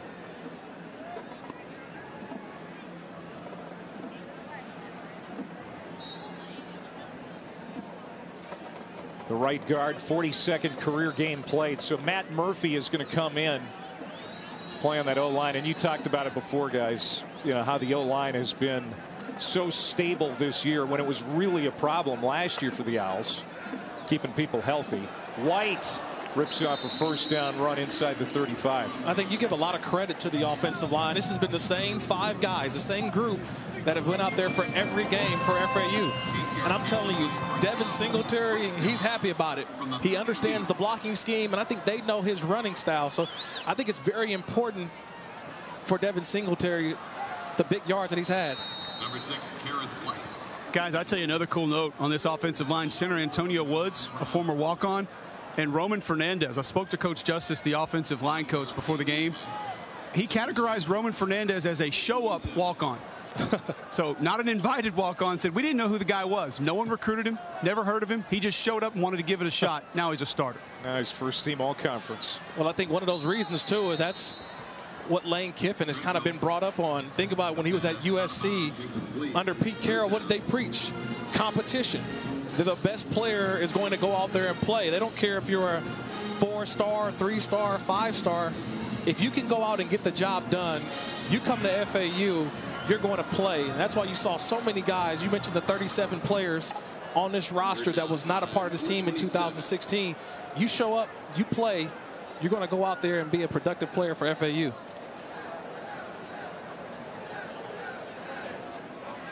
FAU 3 of 8 on 3rd down in this football game. 4 for 4 on 4th down. Probably 4th down situation coming up. Unless they can complete this, they do not. Intended for Harrison.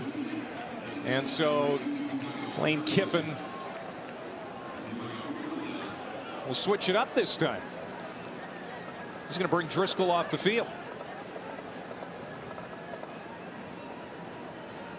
And Greg Joseph will attempt a field goal.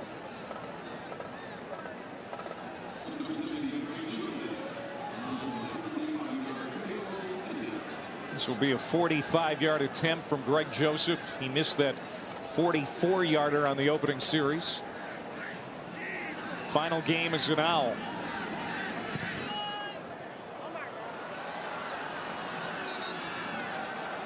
No good. So it stays 36-3. They should have gone for it on 4th down. They should have gone for it. The 2 times they didn't, they've missed field goals. So I think Lane, you can read his lips there. Yeah, we're not going to kick him the rest of the night. We're going for it. Let's take a look at tonight's Cherry Bundy Tartan playbook. You know, when you look at the offense of FAU, it's about spreading the wealth, spreading the football around, and it starts with the running game. And look at how many different guys touch the football. It's White, it's Wright, it's Driscoll, it's Singletary. And I think it gives you the competition that when your number is called, you got to be productive. And that's what you've seen. So many different guys touching the football here, but it starts with that running game behind that outstanding offensive line. Cato Nelson's had a rough night at quarterback, and he is going to be swallowed at the 25. Hunter Snyder, the big defensive end, got to him first. That is the 3rd time that Nelson has been sacked tonight. Florida Atlantic, over 280 rushing yards per game, 6th best in the FBS. A school record for a program that started under Howard Schnellenberger. I think Cole, he'll tell you as well, the biggest misconception with this offense of FAU is that it's a throw it every down type of offense. It's just not that. It's a ground attack. Lead the nation in rushes that go over 10 yards. lead the nation. 132 carries coming into this game that had gone for 10 yards or more. Put that in perspective. They had 78 of those runs a year ago. Wow. I think that's what Akron wants to be offensively. They want to kind of mirror what FAU's doing offensively, but they've had injuries at the running back position, and it's been kind of running back by committee at Akron. Not enough consistency. Nelson has a lot of time in the pocket. Now running out of it. Steps up and heads to the sideline. He has been chased a lot here tonight. Rashad Smith, he's going to be credited with a sack there. And it's 4th down again. Well, and if you're FAU defensively, they're just playing zone without the threat of the run game from Akron. Early on, you saw Nelson. He had some positive yards. He got to the outside. But now it seems like FAU has put a spy on him, not allowing him to get out of the pocket. And that's really made them one-dimensional with their attack. 3rd straight 3 and out for Akron. 4th punt for Gasser. And Jalen Young will watch it bounce. And it'll go out at the 25-yard line. Bowl season continues Thursday night with the Bad Boy Mowers Gasparilla Bowl. Temple taking on Florida International. Also out of Conference USA. Butch Davis and Lane Kiffin, 2 big names in coaching, took these group of 5 jobs in large part because of the talent in South Florida. And of course, tomorrow's a big day as we touched on the early signing period. I think, are we calling it a historic day? Because we've never seen this before in college football, the early signing period in which guys are going to have an opportunity to sign with their school, get it done with, get it over with. I know, Cole, for you, I don't know when you committed, but I committed early. I had my 2nd semester of football, 2nd semester of high school. I was getting ready for college. Now these guys signing early, we may see some more early entries, I think, into college and guys playing as true freshmen. I'll hit you after the play, Kirk. Driscoll handoff. And there's Singletary. 1st down and a little bit more. I was a late guy. I waited down until the end of signing day, and I had an injury involved, so my situation was a little bit different. But I think I would have waited and wanted to take all my visits. I don't think I would have known going into my senior year exactly where I wanted to attend, so I would have been a guy that probably pushed past this early signing day. Singletary again. It's going to bring up 2nd down at about 12. And, you know, it's going to be interesting to see exactly what happens after this early signing period, because we talked to both Lane Kiffin and Terry Bowden. They certainly don't know how the country is going to react to this. It's all kind of up in the air, and we're going to see how it goes going forward. Well, you'll see the interest of guys who said, hey, I'm coming to the program. Well, tomorrow you kind of put up or shut up pretty much. You go out there and let them know this is where you're going to go to school at. Big play for Caleb Woods. To the 18. Alvin Davis finally brought him down. That's a gain of 43 for Woods. And I think that's why this game is so huge for FAU, is because you get a chance the night before signing day. And if you're undecided about coming to FAU, you're starting to see what this offense can do. And you're saying, I want to stay in state. I want to stay in Florida. Why not come to the FAU?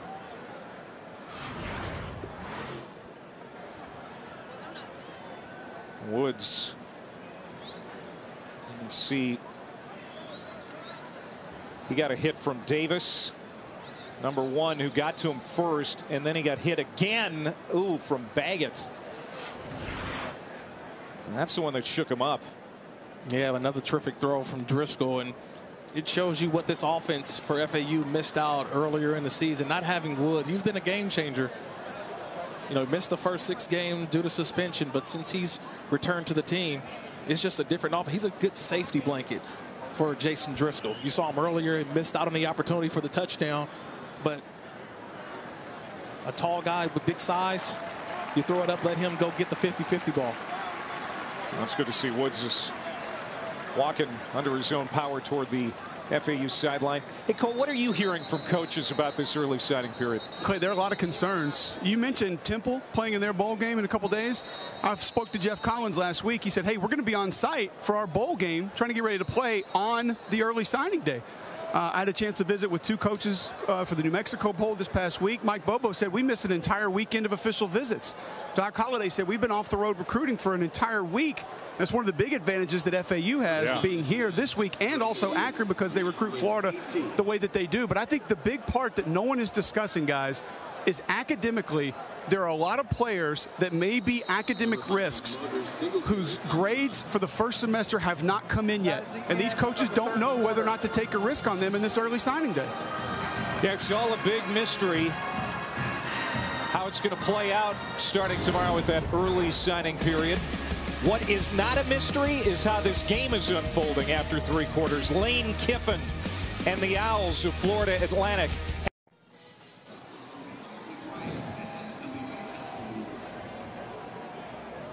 There's Wilson Love, the strength coach for the Owls of FAU. I don't know if he's drinking Cherry Bundy Tart cherry juice or what. Whatever he's bringing in, it's giving him quite a bit of energy. Oh, man, he's bringing fire over there.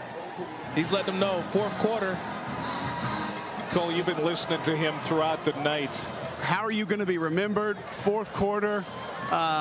Some things that I can't share on national television. The energy that this guy has is unbelievable. He was at Alabama last year, and it was the same thing. It's crazy to see. Driscoll in the flat. There's Wright. He's already got a couple of touchdowns. And FAU's on the doorstep again.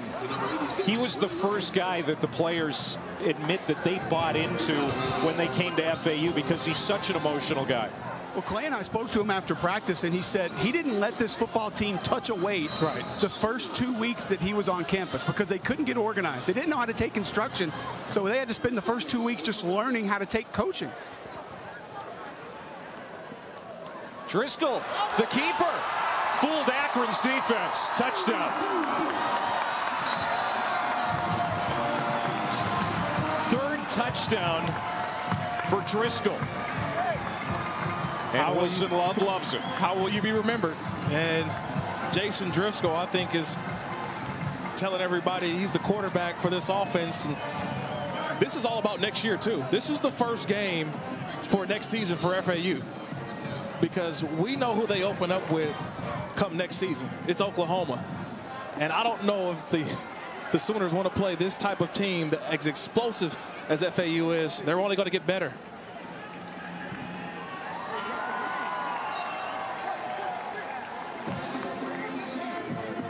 Jason Driscoll and the Owls with a 40-point lead here in the 4th quarter. The Cherry Bundy Tart Cherry Boca Raton Bowl. FAU's had 8 possessions tonight, 6 touchdowns, a couple of missed field goals. All 8 possessions have gone deep into Akron territory. Kind of what we expected from this offense here tonight. And really no offense to speak of for Akron. Now let's take a look at the Bowl Challenge Cup, brought to us by Progressive. It's the standings in the bowl season, and keeping in mind that the Power Fives haven't really gotten much going yet. The loss by Oregon. Other than that, all the Power 5 schools ready to get going here in the next days and a couple of weeks ahead. Definitely want to see how these conferences stack up. You know, some teams that you want to look toward next year as well. That's what the bowl games are about. It's finishing, capping off your season, but also looking forward to a next season as well. And Robbie Kelly is the new quarterback for the Zips. Maybe he can get something going with this offense. He takes a shot on 1st down, and it's incomplete. Right into the back of the defender, Shelton Lewis, intended for Quadarius Smith. You were talking about the schedule for Florida Atlantic, and it's pretty daunting. Yeah. You know, right out of the gate next year with Oklahoma. Akron's got a pretty tough schedule, non-conference next year too. Yeah.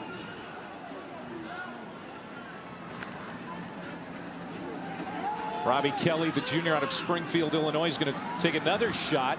This one well incomplete, so it's 3rd down, intended for Austin Wolf.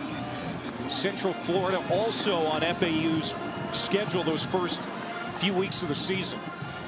I mean, just going to at Oklahoma, that first game is going to be that's going to be one we're going to talk about all offseason, especially depending on how Oklahoma finishes in the playoff? Do they get to the national championship game and possibly win? But you talk about a test for both teams to see where FAU is going into the season, but also Oklahoma. It's not going to be an easy win to start the year off. They've got to play a big football game. That was nearly picked off by James Peer. 20 interceptions on the year, most in the country for this FAU defense, and Akron's going to have to punt. And that is not going to be a fun way to start the year for Lane Kiffin, but something tells me, you know, he'll make the most of it, and he'll be tweeting out about it probably as soon as this game is over, Cole. I'll be interested to see what they can add this offseason. You know, they had a couple transfers come in, got a couple guys back that missed the first few weeks of practice. You hit on that early, but with his first full cycle of recruiting, and obviously you can add some transfers, be interested to see what kind of new faces could be here in Boca that could compete against Oklahoma early next year. Yeah, Lane likes what he's got coming in,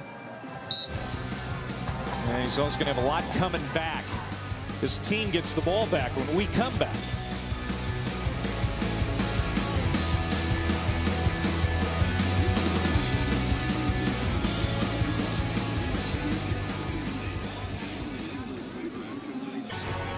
Especially, I think, looking at the linebacker situation for Alabama, they're gonna have to try to contain Kelly Bryant, and saw Dylan Moses today, another injured linebacker for Alabama. It's going to be a tough situation on finding guys, enough guys to keep him bottled up. Bryant may have a big day. Prior to the snap, delay of game, offense, 5-yard penalty, go first down.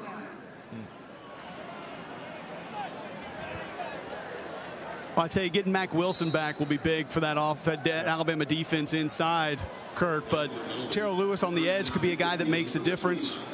Dylan Moses had done a great job, really. He got going in the Mississippi State game on probably 2 days of prep, had about 8 days of prep, started against Mercer, and then about 16 days of prep to start against Auburn in the Iron Bowl, but have been playing really good football. Depth will be a concern. You know, special teams linebackers get a lot of reps there. They'll still be down a few numbers. But I think the concern is, and you tell me if you agree here, Kirk, having played the position against that offense, it's not size, it's not speed, it's not athleticism, it's eye control. And it's reps. You have to understand, and you have to have seen it, and you have to have been there and lived it and breathed it. Maybe the extra prep helps, but that's one that you have to have experience at that position, in my opinion, to be successful. It's not just experience. I think it's eye discipline, like you mentioned, but it's also trust and faith. I say trust and faith because you want to believe in the guy next to you that he's going to be in his spot. He's going to be in his gap. And if I take a run at the quarterback to get him down, I know I got a backside backer scraping, or I know my defensive line is going to be there. And when you mix in and out linebackers, you got guys banged up. This is where you're going to have to need Minka Fitzpatrick to be great. This is where you need your Doak Walker Award winner to be great, to come down and clean up the mess. You know, in Clemson's offense, the last 5 games of this, the last 5 games they played, they put up a ton of points, over 200 points scored for the Clemson Tigers. There's Driscoll. Somehow he got out of there, and he's going to walk it out at the 43. So who do you guys like in that game? Wow, that's a tough one, because this is the 3rd opportunity we've seen this team. Now, a new cast of characters, especially at quarterback for Clemson. But I know Clemson right now, to me, I think their defense and Brent Venables, what they're going to present. We saw them confuse Jalen Hurts last year. I'm going to go Clemson again in a game in which will be tight. But I just like Kelly Bryant and the situation that they've gotten.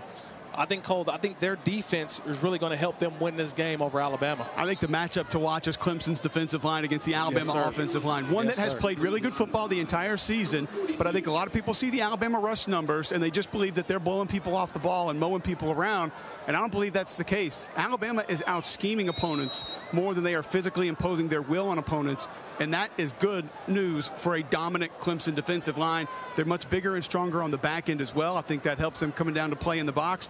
The tough part for me, though, Kirk, is 3.5 weeks for Jeremy Pruitt and Nick Saban to devise a plan against a quarterback who still is relatively inexperienced, even though he's gone 1 full season. It's hard to go against Nick Saban in Alabama when you give them that kind of time, but I'm with you. I think the Clemson Tigers find a way to win. Singletary pulled down, so now it's 4th down. And They will be going for it here on 4th down and 8. Boy, this has been the money down for FAU tonight. Yeah, 4th down. They found a different way. I think they put this one in the air. Driscoll pumps. Still looking downfield. He's directing traffic. And he is going to run for the 1st down to the 35. I just love his pocket awareness. His pocket presence for a guy. You know, Coach Kiffin said he came up short and called him a game manager. But he's efficient.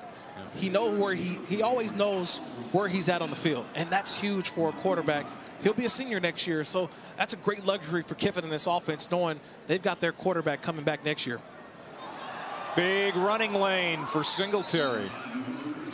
Pickup of 9. Yeah, Driscoll was the #1 quarterback last year. But the sophomore Daniel Parr started the first 3 games. But Lane Kiffin, he told you and I, the best chance we felt was going to lie with Jason Driscoll once they got to Conference USA play, and that has proven to be the case. Touchdown, Singletary. It's like he's covered in Vaseline.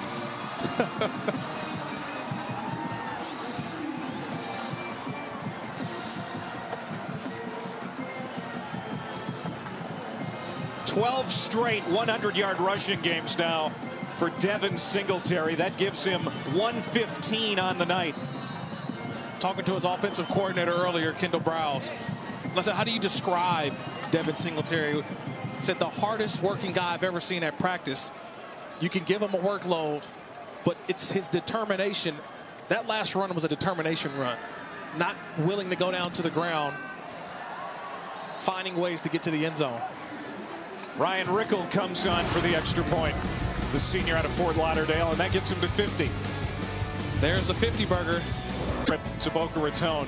They visited the VA Medical Center in West Palm Beach the other day. And the Boca Raton Regional Hospital on Sunday. It's great. These kids get a trip of a lifetime. It hasn't worked out on the scoreboard for the Zips. It has been great for Devin Singletary, even though he only had 37 yards at halftime.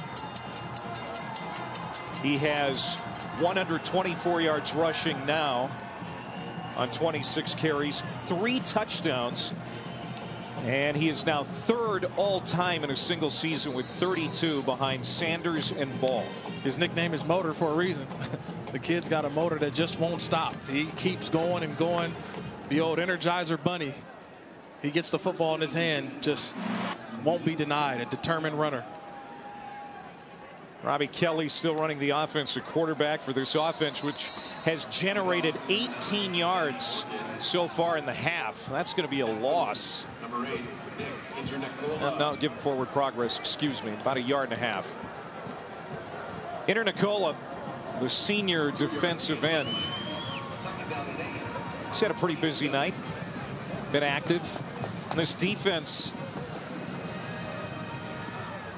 has done a good job really keeping Akron off balance.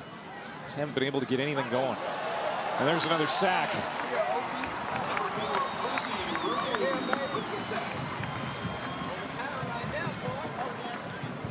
Rossi Rose with that hit. That's the 5th sack as you see Devin Singletary.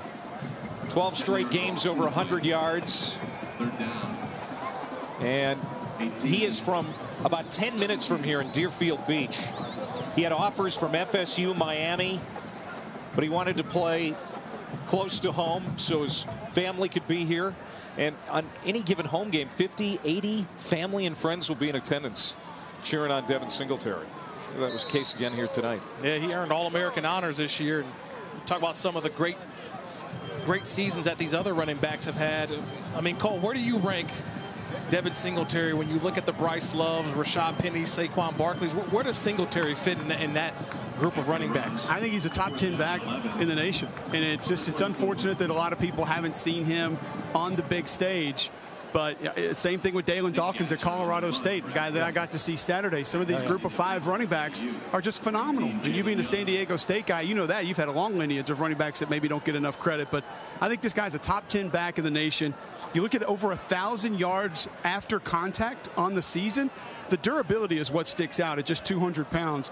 There's only 16 backs in the country that average over 20 attempts per game, and he's one of those running backs, and some of those names that you mentioned are on that list as well. Well, he is getting just some more all access, which quite honestly isn't hard to get around Lane Kiffin. He's pretty easy to get it from. He's pretty open. He's a great follow on Twitter.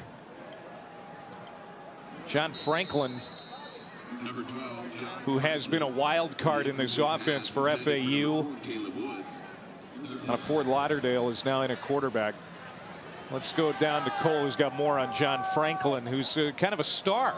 Yeah, obviously a long journey. Star of Last Chance U, documentary on Netflix at East Mississippi Community College. Started at Florida State, goes to East Mississippi, goes to Auburn, and then ends up here at FAU, and only really had played receiver for one spring at Auburn. I talked to Cody Burns, the Auburn receiver coach, about him and said, the kid is such a good athlete, I think you could put him anywhere but offensive line and he would be able to play.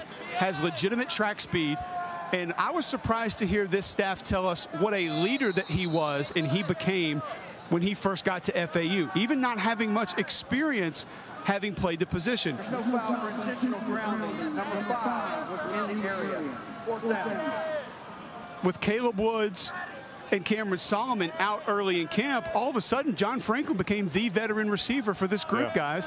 And he had to basically show the guys how to work, had to show the guys how to line up and how to become basically professional football players for their college team. And it's pretty cool to hear about a guy that's been as many places as he has and been through as much as he has, that he was able to take on that leadership role early here at FAU. Yeah, he's done quite a bit for this team, no doubt. 6'1", 185. This is the first punt of the night for Ryan Rickle. Inside the Akron. It's a 34-yard kick, but John Franklin hasn't been involved a ton tonight. You know, he came out for that one play at quarterback. I kind of thought we might see him do a little bit more in this offense tonight. He's such a wild card. Hadn't been the case, but you know, they've been fine just doing what they've been doing. And I think that's one of the difficulties about Franklin is that Kendall Browse, the offensive coordinator at FAU, he said, look, he's a shiny new toy, and it's been difficult trying to figure out where does he fit most. Can you put him in the Wildcat? Can you put him at receiver? Can he be a running back? So he does so many things good, but you got so many other great players on the offense, it's hard to find where he fits at best. So Akron takes over. And they'll run it with Chuck Turfey. That's his first touch. Hey, tune in to ESPN3 for the post-game trophy ceremony presented by Capital One. It'll be immediately following this game. And it'll be Florida Atlantic raising that trophy. It'll be their 11th win of the season. FAU,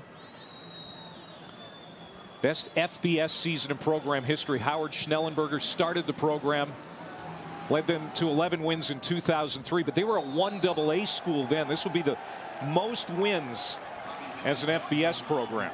Now Lane's got a reception. Yeah. You'll be tweeting about that. Yeah, he's got one maybe reception. before the game's over. Get a statistic, get his name in the paper again. Well, what a commercial this has been for this program here tonight, especially if you're an offensive player in high school right now, considering a school. It's coming here knowing you're going to get the football. You're going to be a part of something special.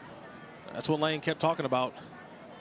It's for these young kids to see the invisible, you know. It's about building a program, and I think it's a terrific job by Lane, is bringing the confidence and swagger. And you know, Snoop Dogg was at practice the other day. He's speaking these guys' language. Here's Lane, one-handed. What a season it's been for him. Just, he's having a blast. Oh, yeah. That's a SportsCenter Top 10 highlight right there. SportsCenter Top 10 by Lane Kiffin. He's been all over the place tonight. On 4th down. Bobbled. Kelly's pass is caught right at the 50-yard line. 3-yard gain for Newman Williams, but they'll turn it over on downs. The timing of his agreement, too, to renew at FAU, all of the details of the agreement, but we understand he's going to be here through 2027. That's about all we know right now, Cole. I spoke to Patrick Chun, the athletic director, before the game, and he said the details as far as the buyout on both ends, the salary for coaches are all things that are still yet to be negotiated and will be determined at a later date. But like you said, having that 10 years locked up, knowing that Lane Kiffin does have that security, and this program has that kind of confidence in him and support in him, big for recruiting. I think it's huge for recruiting. Now they just won't take their foot off the gas as Caleb Woods runs to the 32. No, I think it's huge for recruiting, because what it also does is announcing the 10-year extension basically says what? It tells everybody, all the recruits out there, all the rumors can go away. If you go to FAU, you've got a coach that's going to be there hopefully for 10+ years, but it does let them know that there's comfort in going to FAU, knowing your coach won't leave possibly next season. Cameron Solomon is clubbed in the backfield. Be a loss. Jamal Davis taking out some frustration for this Akron Zips team, but so I thought it was some serious interest for Lane, as far as head coaching opportunities this year. I mean, the turnaround here at FAU and all the jobs and the carousel we saw of coaches throughout the FBS, his name was in the discussion for many of those jobs. Thought there are a lot of really good fits as well. Mississippi State, Ole Miss, maybe even Oregon were jobs that a lot of people thought he'd be a great fit for, but obviously going to be at FAU next year. There's Gregory Howell for a couple. And even the fans in Knoxville, Tennessee had forgiven him, and they were ready to welcome him back. But he stays put, at least for now. And it would appear for the foreseeable future. Well, and I talked about it earlier. I played for Lane when I was with the Oakland Raiders, 2007, 2008. We only had 20 games together. He was fired 4 games into his second season. But just watching the maturity of Lane, the growth of him as a head coach, he's just not the hotshot coordinator calling plays, all about me. I think it's really about these kids here. It's about this community. And that's what I think he presents to FAU. Be 4th down. Number 16, Jason Driscoll. Yeah, you played for a short time, but you enjoyed your time under him, you said. I did enjoy my time under Lane, because he was going to be aggressive, and he showed you tonight how aggressive he is, going for it multiple times on 4th down. He's always going to put that foot to the gas and keep it going. He's never going to play on his heels, and that's what he always expressed to the team. And I just think he was a little bit young, a little bit over his head at the time. You know, you go into a locker room with Hall of Fame players, it's a little bit hard for them to listen to a guy who yeah, it's hard to tell Warren Sapp what to do when you're 31. Especially, you know, think about his dad, Monty Kiffin. Guys played for his dad. Driscoll incomplete. Almost intercepted by Denzel Butler, but Driscoll has really had a good night. 2 passing touchdowns, a couple of rushing touchdowns. You see his passing numbers. He's our Capital One player of the game. Honorable mention to Singletary, even though most of his stuff was damage done in the second half. Well, I think Singletary had all the other awards, the all-conference. We saw the AP All-American honors. He's the big star within this offense. And I think, look, teams next year are going to gear up to try to stop number 5. But the play of Driscoll, I think, is only going to help Singletary have bigger numbers come next year. That was the first 4th down not converted tonight for FAU. It doesn't really matter at this point. Under 4 minutes to go. Florida Atlantic, they have got 528 yards of total offense tonight. I don't know if they're going to get to 550. They've been at 550 or more 6 times this year, including those big games against North Texas, which was the team that won Conference USA West. Yeah. And they put up 633 against him in the Conference USA title game. It's been another impressive night tonight for this juggernaut offense.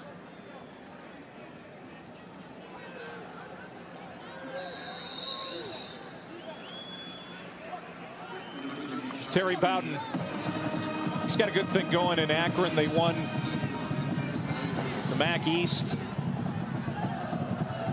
Bowl games 2 of the last 3 years, just not their night. You know, it was interesting talking to him this week about how he got back into coaching. You know, after Auburn, he had a bad taste in his mouth, got away from it for a while, spent 10 years in broadcasting, but wanted to get back to the sidelines, and he really loves this game, and he's got a lot coming back next year too, including Cato Nelson, who will be a sophomore quarterback next year.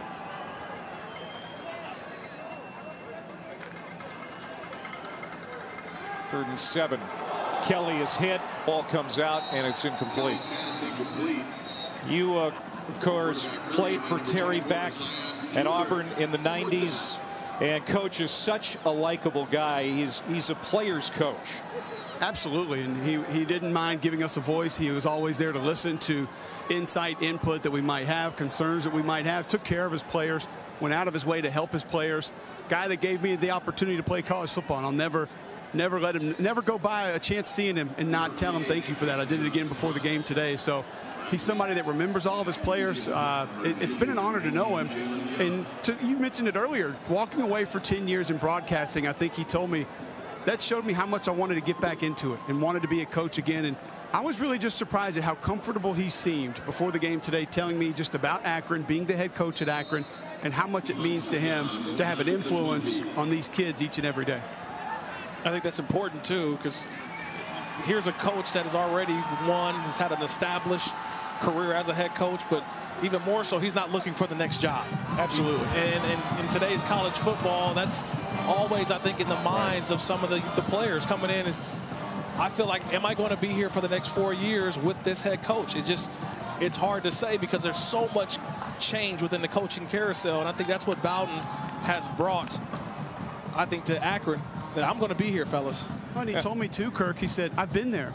I've been on the biggest stage. I've been at one of the biggest programs. I've been in the national spotlight. And he said it's just not very different to him anymore because he still has the ear of those 115 kids at practice each day when they kneel down in front of him and listen to what he has to say. He said it means just as much now as it did at any other point in his coaching career. And not many guys are going to have that big of a smile on his face on the losing end of a 50-3 score. But that's Terry Bowden's personality. All of the Bowdens, really. Bobby here in attendance. I think it's really been a family affair on both sides. You know, we talk about the Bowden family, but you can also look at the FAU side with Lane Kiffin, Chris Kiffin, the defensive coordinator. And, you know, yesterday me and Cole had a chance to see Monty Kiffin walking around, you know, as a defensive assistant analyst. And Monty Kiffin, they said that, I said, what is Monty Kiffin's role, you know, within this team? And he said Monty really just opens the door during meetings and just checks on everybody. Hey, how's everybody doing in here? That's the Monty Kiffin role, just putting smiles on faces as another established head coach of a football family. Spends a lot of time coaching coaches. Willie Wright on the end around. Gets free. Gets into the secondary, and he could go. Willie Wright finally cut down at the 40-yard line. What a game it's been for the true freshman. That's a run of 40. As FAU may try to score one more here before it's all said and done. And if you know Lane, that's on his mind. But I think he respects the guy across from him as well. I think they take their foot off the gas. It's only in the right respect of the game. But what an outstanding performance.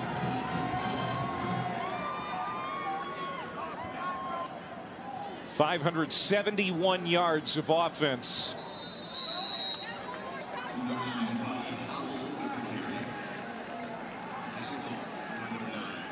Ten wins in a row. Haven't lost since September 23rd to Buffalo. The Lane train rolling right through October, November, and into the bowl win after the Conference USA title win in December. Post-game trophy ceremony presented by Capital One coming up on ESPN3.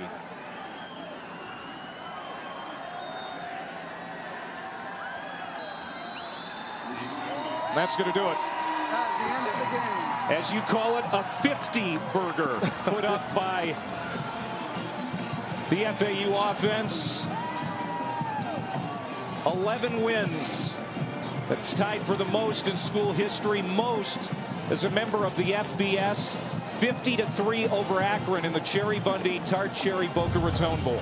And you see, like, these fans, these students, this is important for this community down here. Great win. FAU's on the map. For Kirk Morrison and Cole Kublik and our crew, I'm Clay Matvick. Coming up next, SportsCenter.